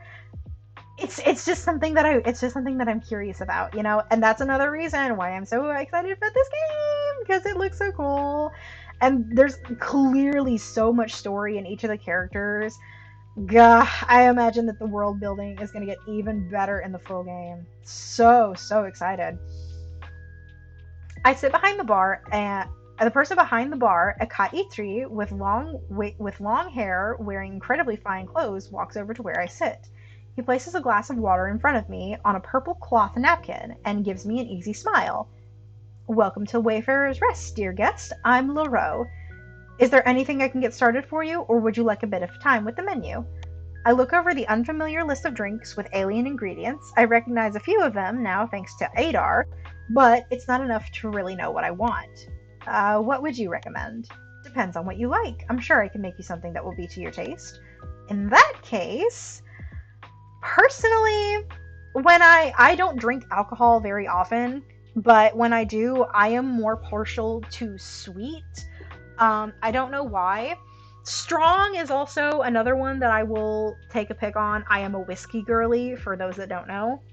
Give me a minute, I'm hydrating actually. All this talk of drinks has made me want to get water. Delicious. We haven't hydrated in a while. It needed to happen. But you know, I'm a whiskey girly. I really like Fireball and Jack Daniels, so I like something with a little bit of kick to it, but I also really love sweet things that go down easy. Strawberry wine is one of my absolute favorites. I love strawberry wine. There is a specific one that we have down here where I'm from. And we have like a lot of strawberry farms. Strawberry farming is like a very big agricultural thing in the city that I live in. We have a whole festival around it, as a matter of fact. Um, but the strawberry wine specifically that's made locally is absolutely fantastic, and we have it every year around February, and it's just so freaking good. I love strawberry wine so freaking much. It is one of the best things ever. If you've never had it, I can certainly recommend it. But, you know, I am a sweet and strong kind of person, but more often than not, I will tend to prefer sweet. So, that is what we're going to go with. And I like that they have like an option for something without alcohol for people who like, you know, they may not want to drink, which again, totally valid. Not everybody likes alcohol. I myself am not like a very heavy drinker. I am an occasional drinker, and that is a very occasional drinker. I very rarely seek out to drink alcohol. Um as often as I know like a couple other people that I know do. Like a couple of my people are like borderline a couple of my friends are like borderline alcoholics, and even some of my family drinks a lot of alcohol, but that's just like a really nice little feature in the game for them to have an option. It's like, do you have anything like without alcohol or anything like that? I think that's fantastic, you know. I just think that's great. Again, props to the developers, you know. So we're gonna go with something sweet. I'd like something sweet. Then I have just the thing. Leroux busies himself taking bottles of liquor off the shelf behind him and mixing the ingredients together with practiced efficiency. Once he's finished, he places the glass before me, filled with a deep purple liquid. There are two small blossoms floating at the top, along with what I guess are three skewered keshri berries.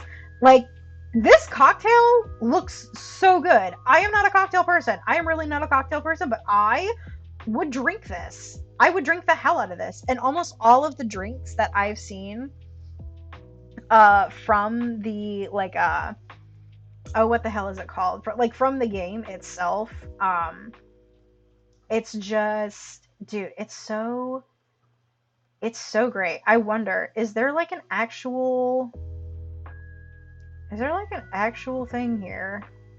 in the thingy. I'm looking in the game files right now because I'm trying to see whether or not there is a. I'm trying to see if there is a thing in here with the drinks. I don't think there is, but I've seen every single one of them because I've played through this demo so many effing times. I could be totally wrong. Oh, no, here they are. A Richet Fizz, a Sekish on Ice, and this one that's currently in front of us. So there's that.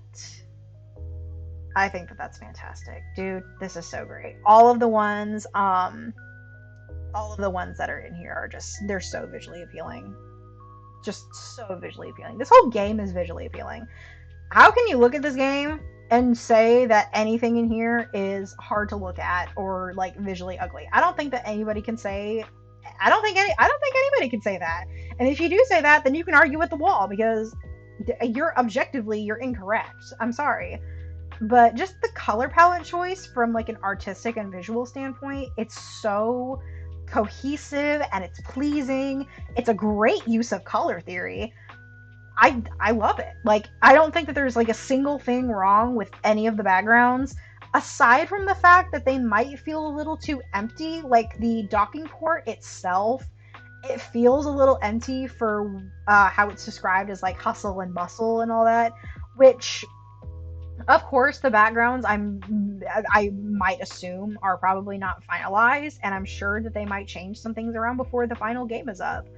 But you know, that's just like personal preference as opposed to whether or not it's visually appealing. Sure, it might look a little bit bland, but the colors and stuff are still visually pleasing to the eye, and it's not like something that's gonna put you off just by looking at it. You know what I mean?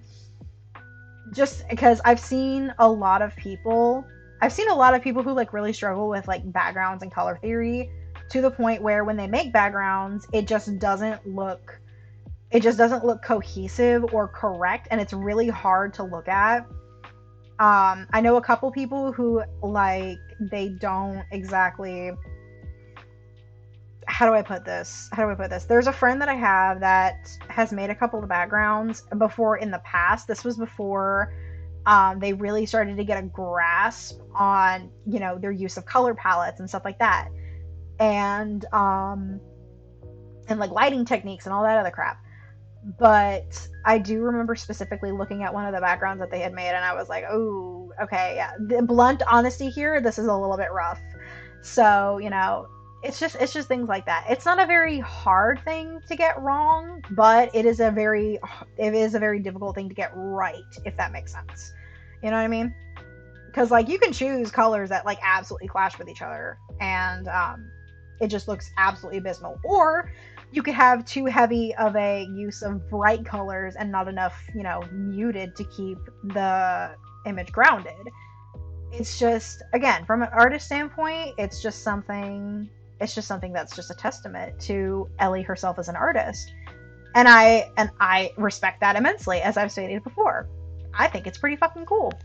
There's quite literally nothing about this game that I can say is visually unappealing. The only criticism that I think that I could have is that some of the backgrounds are just a little bit flat and boring. Just there's like nothing in the space, which in and of itself you could take as like, yes, that actually plays to its favor rather than being like an actual negative, because it's a space station.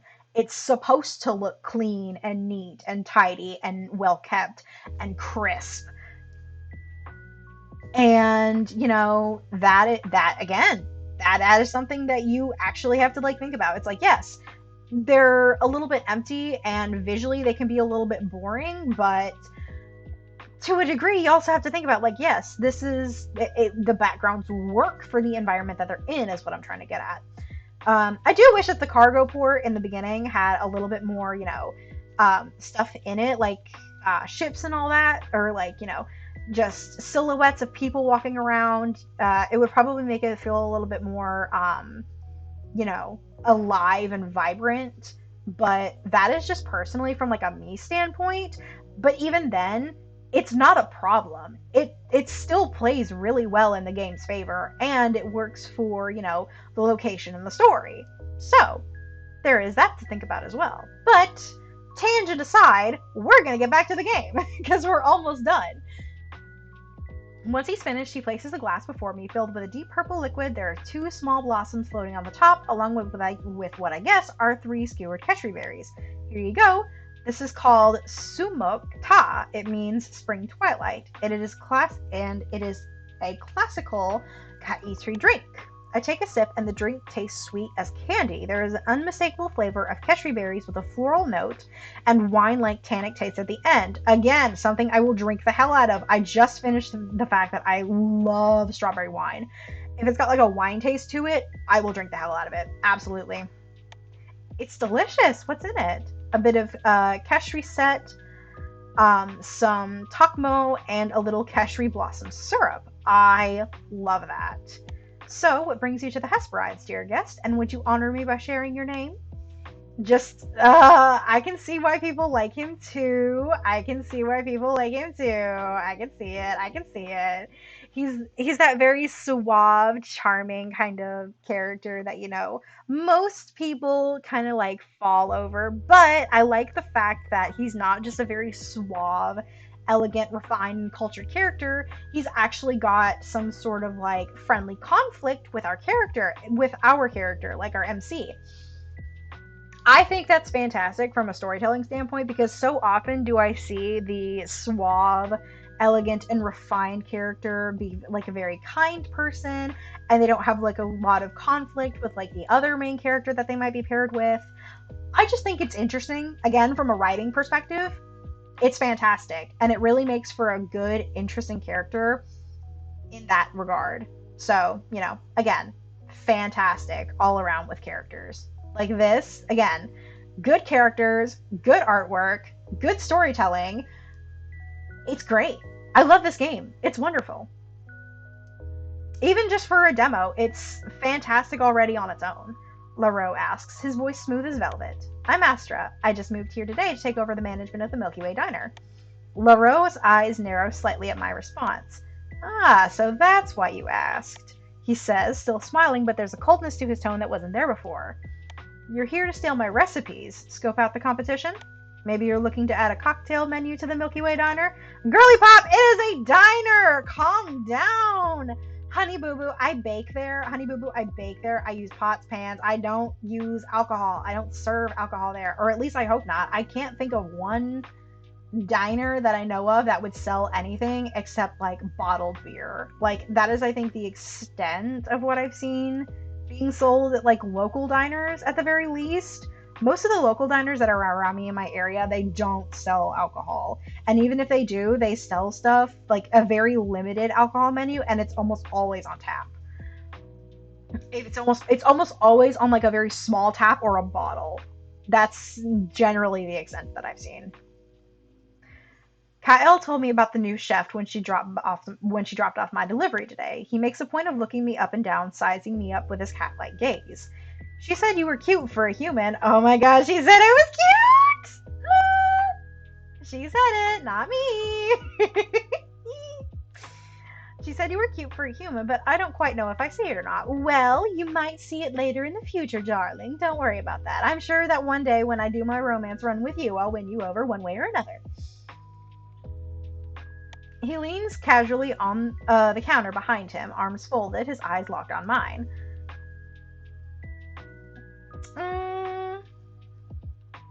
Yeah, fuck it. That's exactly why I'm here, brother. That's exactly why I'm here. I say, my tone dripping with sarcasm. Seriously, what's this guy's deal? I figured what the diner really needed was a bottomless brunch. You know what, dude? The sass in this game is unreal. Like, first we have the freaking dialogue option to play around with Shiwu and be like, good thing I left my laser sword at home, sir. But then you also have this. It's like, I figure what the diner really needed was bottomless brunch. And you know what? I would do that too. I would do that. Like, realistically, I would be sassy as a motherfucker. Realistically, I'd snap back like, yeah, Fuck it. I'm here to steal your recipes, motherfucker. Try me. I'm so sorry. I swear like a sailor, and that is something that people know about me if you're like really close to me. I've been trying to keep it toned down for this stream, but you know, it is what it is. But that's just really freaking funny to me. The sarcasm, the sass is so real. So I came here not to get a drink or meet up with my friends, but on a mission to steal cocktail recipes from you. You've caught me, sir! Arrest me! Send me to the gulag! Call the Gabby agents! Someone come get me! I'm a wild child! Okay, I need to stop. I fold my arms across my chest in annoyance. Honestly, you don't have anything to worry about. I'm not after your recipes. Yet. But if you're in the habit of throwing accusations at your customers, you might just drive them out of your bar and into my diner. Were you and my aunt competitors or something? Is that why you suddenly got all cagey the second you learned who I am? I asked, taking another sip of my drink, which is annoyingly good. We were friendly rivals, he says with a grin as he busies himself with cleaning glassware. I guess there would be a bit of competition for customers who were just passing through. Well, I guess we'll just have to see who comes out on top, sir. Again, bit of a dialogue futz because I know that I just said that, and it says that little Ro is saying that. Again, there's a couple of futzes here and there, but that's okay. It happens. It happens all the time. No demo is perfect, and this one is definitely far from perfect, but you know, that's not a bad thing. That is not a bad thing in and of itself. And I think that that just stands to show that yes, this game is imperfect, but it's getting there. It's smoothing itself out, and it's getting on track. So, it's fantastic. Just FYI. I guess we'll just have to see who comes out on top, won't we? I smirk, taking another sip of my drink. Laro regards me with an amused expression. Though, I guess I won't be able to get a drink as good as this on the station if I run you out of business. I admire your confidence. I might just have to stop by the Milky Way Diner and see just how good your cooking is. Decide for myself if I have to worry about you, quote, running me out of business, as you say. As long as you don't steal my recipes while you're at it. Laro lets out a purring chuckle. I don't quite think I'll need to resort to that. Friendly rivals, then? I ask, raising my glass. Friendly rivals, Laro says as he sets about prepping what looks to be garnishes for cocktails. As I continue to sip my drink, my eyes wander to the shelves of unfamiliar bottles. So, what's in all these different bottles? I ask, pointed to the shelves behind Laro. It's not all alcohol, right? Not at all, Laro answers. Aurelians can't consume alcohol, nor can the Naru, but they have their own beverages that produce altered states. There's dream flower nectar from the Aurelian system. Laro turns around and pulls down a round bottle filled with a thick golden yellow substance, placing it on the counter for me to examine. It has a lovely sweet flavor and a mild psychedelic effect. I find rather enjoyable myself. Okay, I would actually probably really like the dream flower nectar. Oh, good lord. I would probably really like that. If it has like a psychedelic effect, yeah, granted, I would probably drink that. I would probably give it like a one try thing, personally. It sounds really good.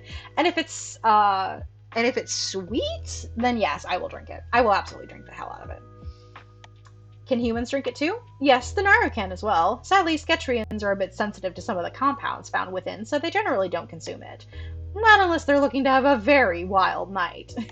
I see, I say, picking up the bottle and turning it over in my hand, watching the golden sparkling liquid swirl around inside.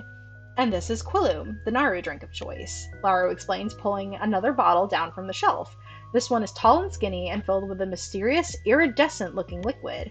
It's made from puff fish venom. Sadly, Kaitri can't enjoy this, but it's safe for you humans. I've been told it induces a lovely, mellow high. I guess it makes sense that not every species can consume the same thing safely. Laro nods thoughtfully. It is indeed very important to consider when you're providing food to multiple species. I've got a lot to learn if I don't want to end up accidentally poisoning someone. That would be bad for your business, he muses before adding with a devilish smile, but potentially good for mine. Oh, you big flirt. Oh my goodness, he's such a flirt. I'm gonna need you to stop, sir, you big flirt.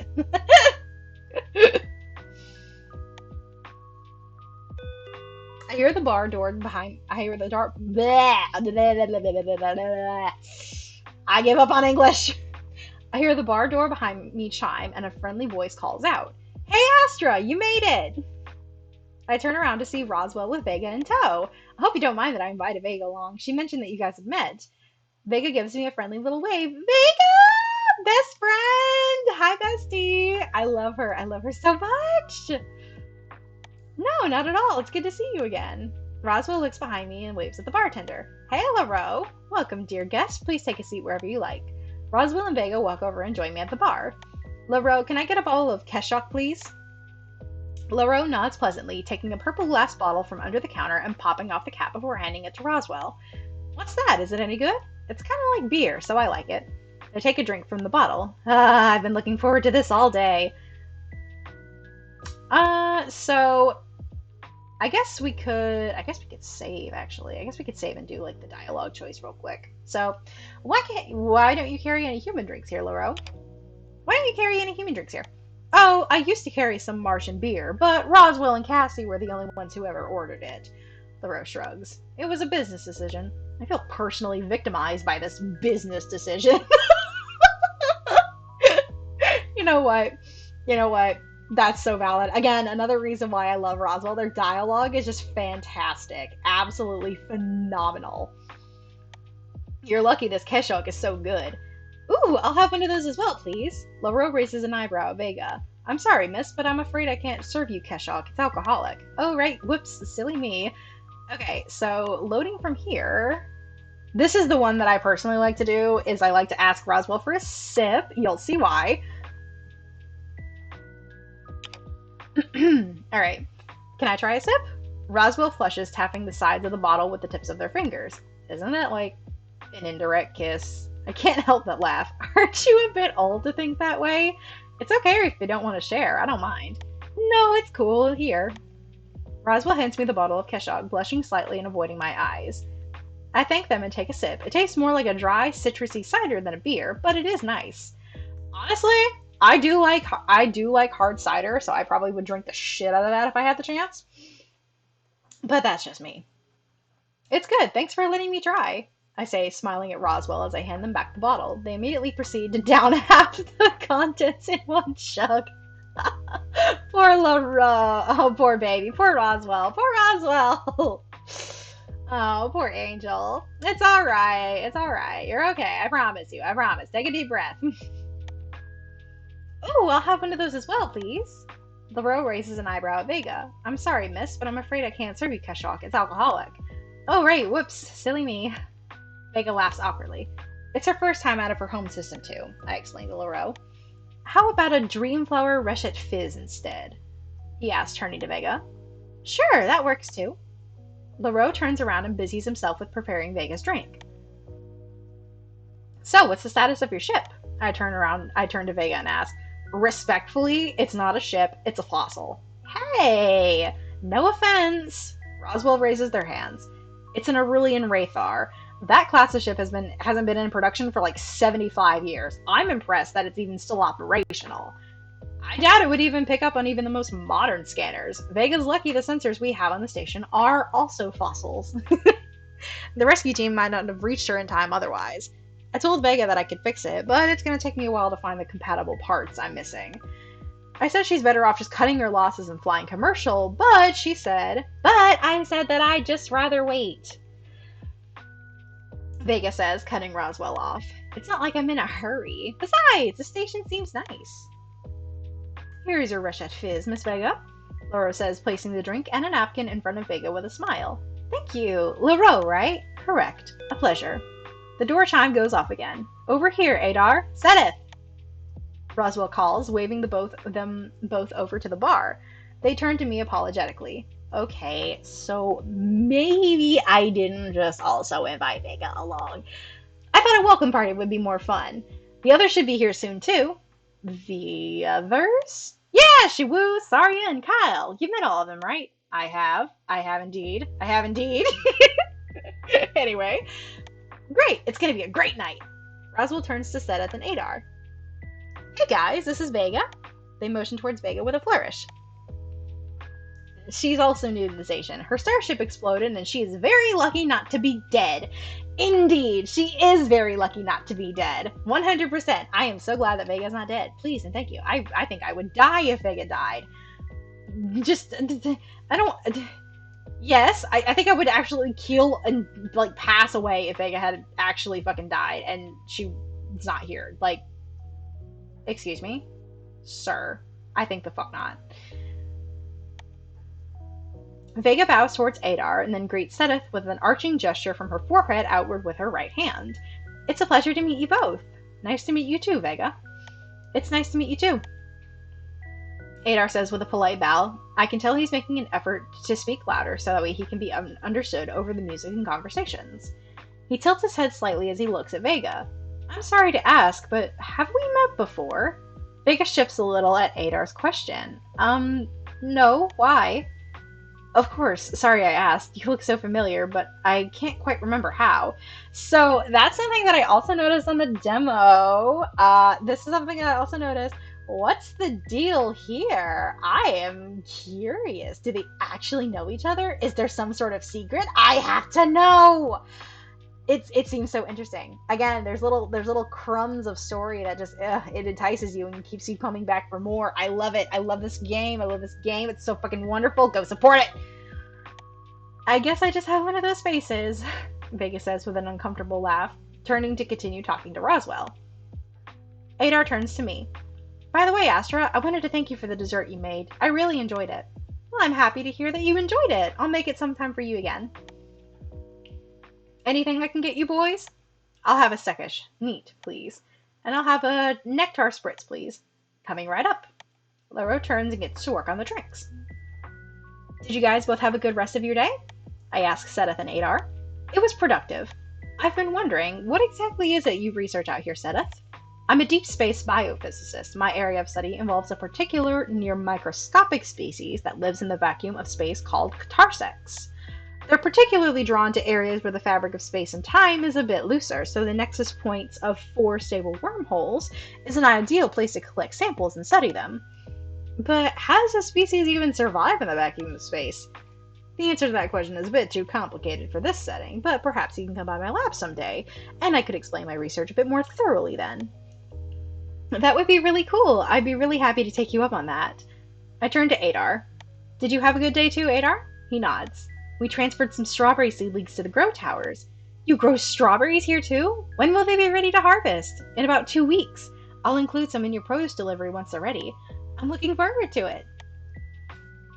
I'd love some as well, LaRose says, handing Adar and Sedith their drinks. I have a great idea for a new cocktail.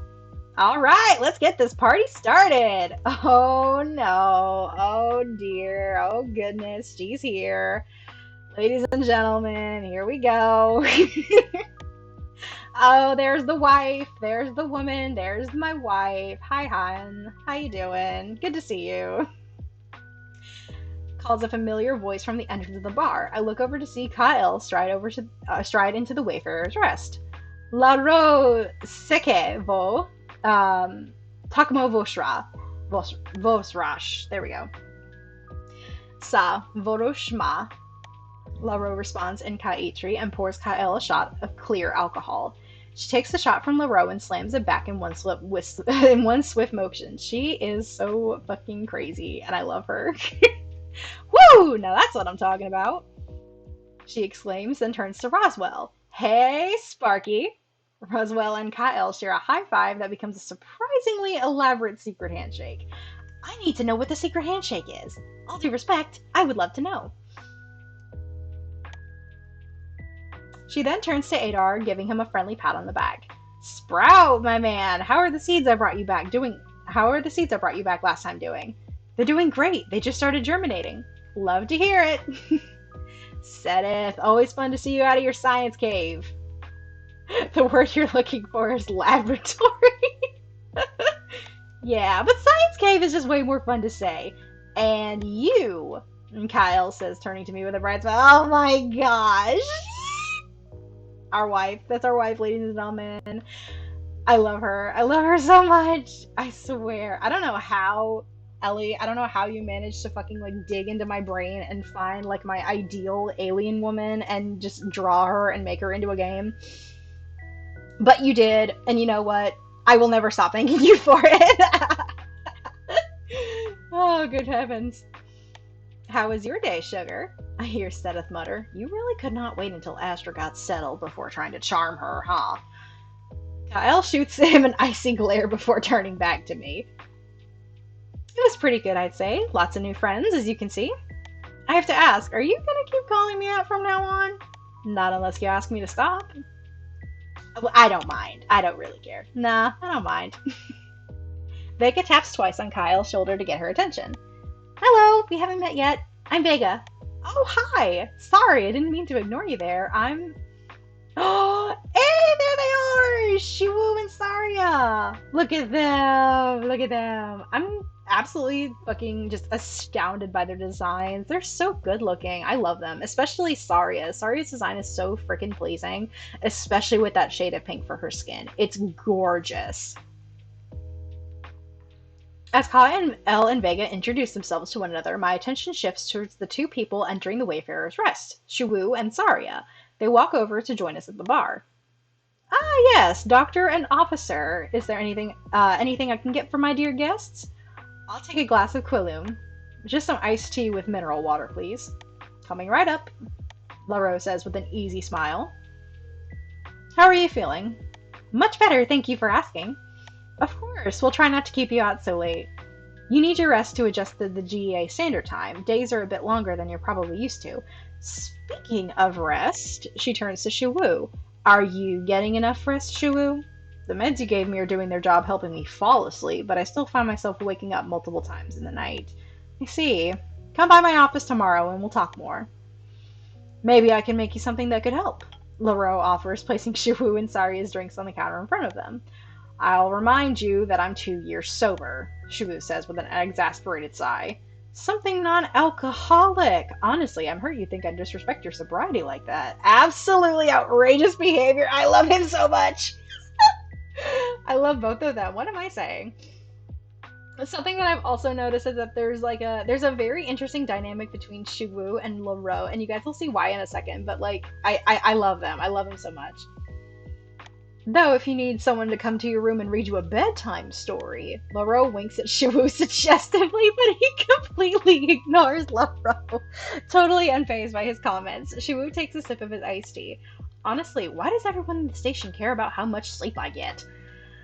Okay, we're gonna save here because I personally want to do both of the responses to this because they're both so fucking hilarious and I love them so much. Again, writer's perspective, this dialogue is amazing. So we're gonna do the top to bottom. Because you have friends who care about you. Astra is right. We all just want to see you happy and healthy. Me especially as your friend and your physician. I know, I'm just not the biggest fan of being fretted over so much. I can take care of myself. Still, I appreciate it. I'll come by the med bay on my break tomorrow. Can I come see you tomorrow too, Saria? Oh, of course you can, Astra. But didn't you just say you were feeling much better? I am, but I might have some trouble adjusting to the time change like you said, and I wouldn't mind getting the chance to see you again. We'll have plenty of time to talk tonight. I'll be happy to give you a quick checkup tomorrow should any problems arise. If you'd like to make a social call, I'd appreciate it if we met outside office hours. I need to give my patients my full attention when I'm working. I do hope you understand. Yes, of course. I'm sorry if I overstepped there.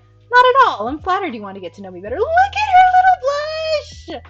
Oh, look at her! She's absolutely adorable. Oh my goodness. I love Saria. Not enough people give her Saria respect either. She's absolutely gorgeous. Just look at her face! Oh, she is so sweet and so pretty. I love her. Absolutely to bits. 100% respect for Saria. Oh, I love her. I love her so much. Love her. Can't hate her. Love her. Saria says, the tips of her hair turning a soft magenta. So I'm gonna go back, load save. We're gonna do this one. I think this one is absolutely the funniest.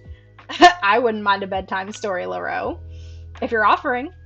Saria lets out a little snort of laughter while Shiwu smiles into his drink. Right now? Oh, well, if you insist. Once upon a time, there was a very presumptuous human who... You know what? Never mind. Forget I said anything. So freaking awesome. I love it. Neither of you are any fun. Laro pouts, gesturing to me and Shiwu. Maybe you should keep our dear officer company on those sleepless nights of his. Shiwu chokes slightly on his tea, coughing to clear his throat before letting out another annoyed sigh. Oh, poor Shiwu. Always getting the short end of the stick. Again, I love the chemistry here with Shiwu and Laro. I don't know what this is.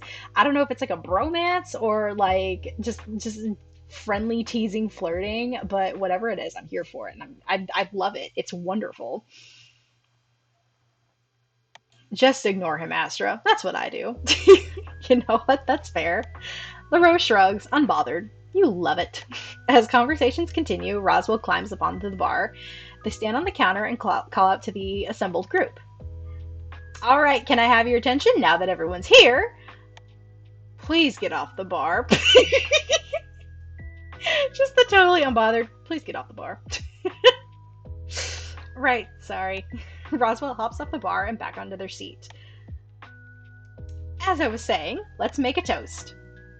Yes! Look! To new friends and the grand reopening of the Milky Way Diner. Cheers. So let me take a screenshot very quickly because I need this for my PC. I need this to be my wallpaper. It is so wonderful. I love this little group shot with the Wayfarer's Rest background. It's so pretty. Oh, it's just so nice. This is absolutely probably going to be my PC wallpaper. It's so great. This I think is absolutely going to be my new PC wallpaper, as a matter of fact. This actually may just end up being like my new favorite picture that I have in my files in general. Cheers. And that, ladies and gentlemen, is the very end of the Love at the Milky Way Diner demo. Oh, what a wild ride it is. For a demo that's only so short, it really is just so absolutely just absolutely incredible. Pixabay, okay, is the one that they are, I guess, is the person who made the music, which I think is really cool. I love this game. Love at the Milky Way Diner has got such a special place in my heart as an indie game. It's wonderful, it's fun, it is just enjoyable to play through even as a demo, and I can only imagine how freaking fun the full game is going to be. But most of the stuff that I have said about the game already has been said through this whole like 3 hour VOD slash 6 hour stream. It has been a while. So, just my final thoughts on it. Ellie and Lucky have truly made something absolutely wonderful here. This demo and just the game in general is such an interesting and just beautifully constructed idea of sci fi mixing it with a cooking and dating simulator. It's such a unique concept and such a unique premise that it's something that I haven't really seen. I haven't really seen any sort of like sci-fi dating sims, or at least any ones that are particularly, I don't want to say well known or like well put together because I don't want to insult anybody, obviously. And I'm sure that there are like proper, um, what you call it, like actual like sci-fi-esque dating sims out there that I just haven't found yet. If anybody has any that they know are good, go ahead and like drop it at me. Um, but it's just something, this is something that is just so incredibly unique and special. It's visually appealing to look at. It's something that you can sit back with and have a nice cup of tea. It's a cozy game. It's a very cozy game, and it's wonderful. And just the way that it has been written, drawn, constructed, it is quite literally close to a perfect demo, honestly. And just the way that the game is in general, for the characters and just the overall concept, it is fantastic. It is not perfect, but I think it is as close to perfection as any game concept can be, especially in this particular genre. I think that this game truly does have the potential to be something um, bigger than what it already is. Like, I think that this game could be a pretty great seller, and not only that, I think it could be a lot of people's favorite game. I know already that this is my favorite demo of a game that I've like ever played. I think that this game is just absolutely fucking phenomenal in almost every way, shape, or form. I love the characters. I love the storytelling. I love the universe that the creators are setting up for it. I love just the concept of it, for it to be a cooking simulator and a dating simulator combined with a sci-fi paint, like coat of paint. It's wonderful. It's so pleasing to me personally, just as somebody who just doesn't, I don't really enjoy sci-fi all that much, as I've said before. I don't particularly enjoy sci-fi, but this is like a kind of sci-fi that I can get behind. I've never been a big fan of Star Trek. I've never been a big fan of Star Wars. I have never really been a big fan of everything, of anything like that, anything of the sort. The only thing that I can confidently say that I have just genuinely been interested in terms of sci-fi content is Avatar, James Cameron's Avatar. That is the only thing that I can think of off the top of my head.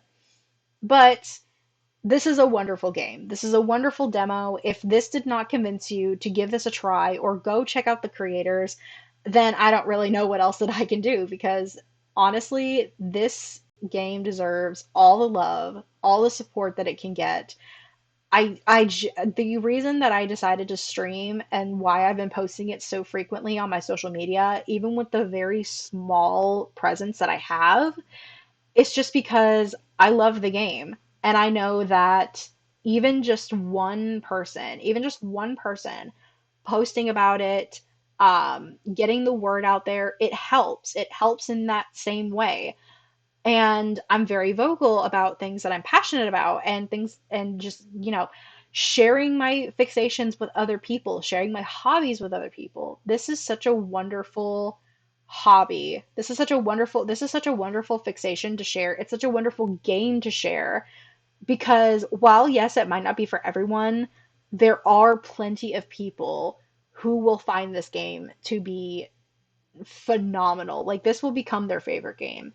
It has already become mine. It has already topped. I think genuinely it has topped Baldur's Gate 3 and Avatar: Frontiers of Pandora and even Stardew Valley for me in terms of like what my favorite game is. And it's only a demo, which again makes me so excited for when the full game eventually, I hope and pray, releases, because this is such a phenomenal game. And the creators themselves are phenomenal people. They've gone to such lengths to make this game fun and well written and good to look at. And not only that, but Lucky, I believe they said that Lucky had to learn, I believe they said Lucky had to learn like coding and all that, and like had to teach themselves how to do it. Which, if that is correct and I'm not grossly misquoting it, then that is a feat that is not easily achievable and something that should genuinely be so well respected, and so just they should get a lot of fucking praise for that, because Lucky, coding is not easy.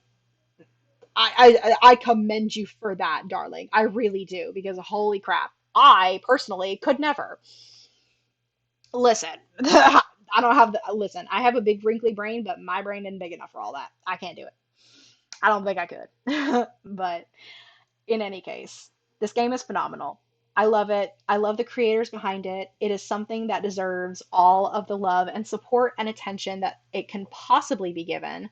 So, just even if you're still on the fence about it, share it with a friend. If you know somebody that would probably really like something like this, then share it with a friend. I don't know how many people are going to see this VOD, and I don't know how many people are going to really listen to what I've said, but even if like one or two people eventually end up seeing this and are like, this does seem really cool, and this seems like a really awesome thing that maybe my friend would like, or my sister, or my brother, just anybody that you think would like this game, share it to them, because the word of this game deserves to be out there, and Ellie and Lucky deserve to have an audience on this game that is going to show them nothing but support and love and give back to them as much as they have given to us, because game development is not easy. And they are taking time out of their days, out of their lives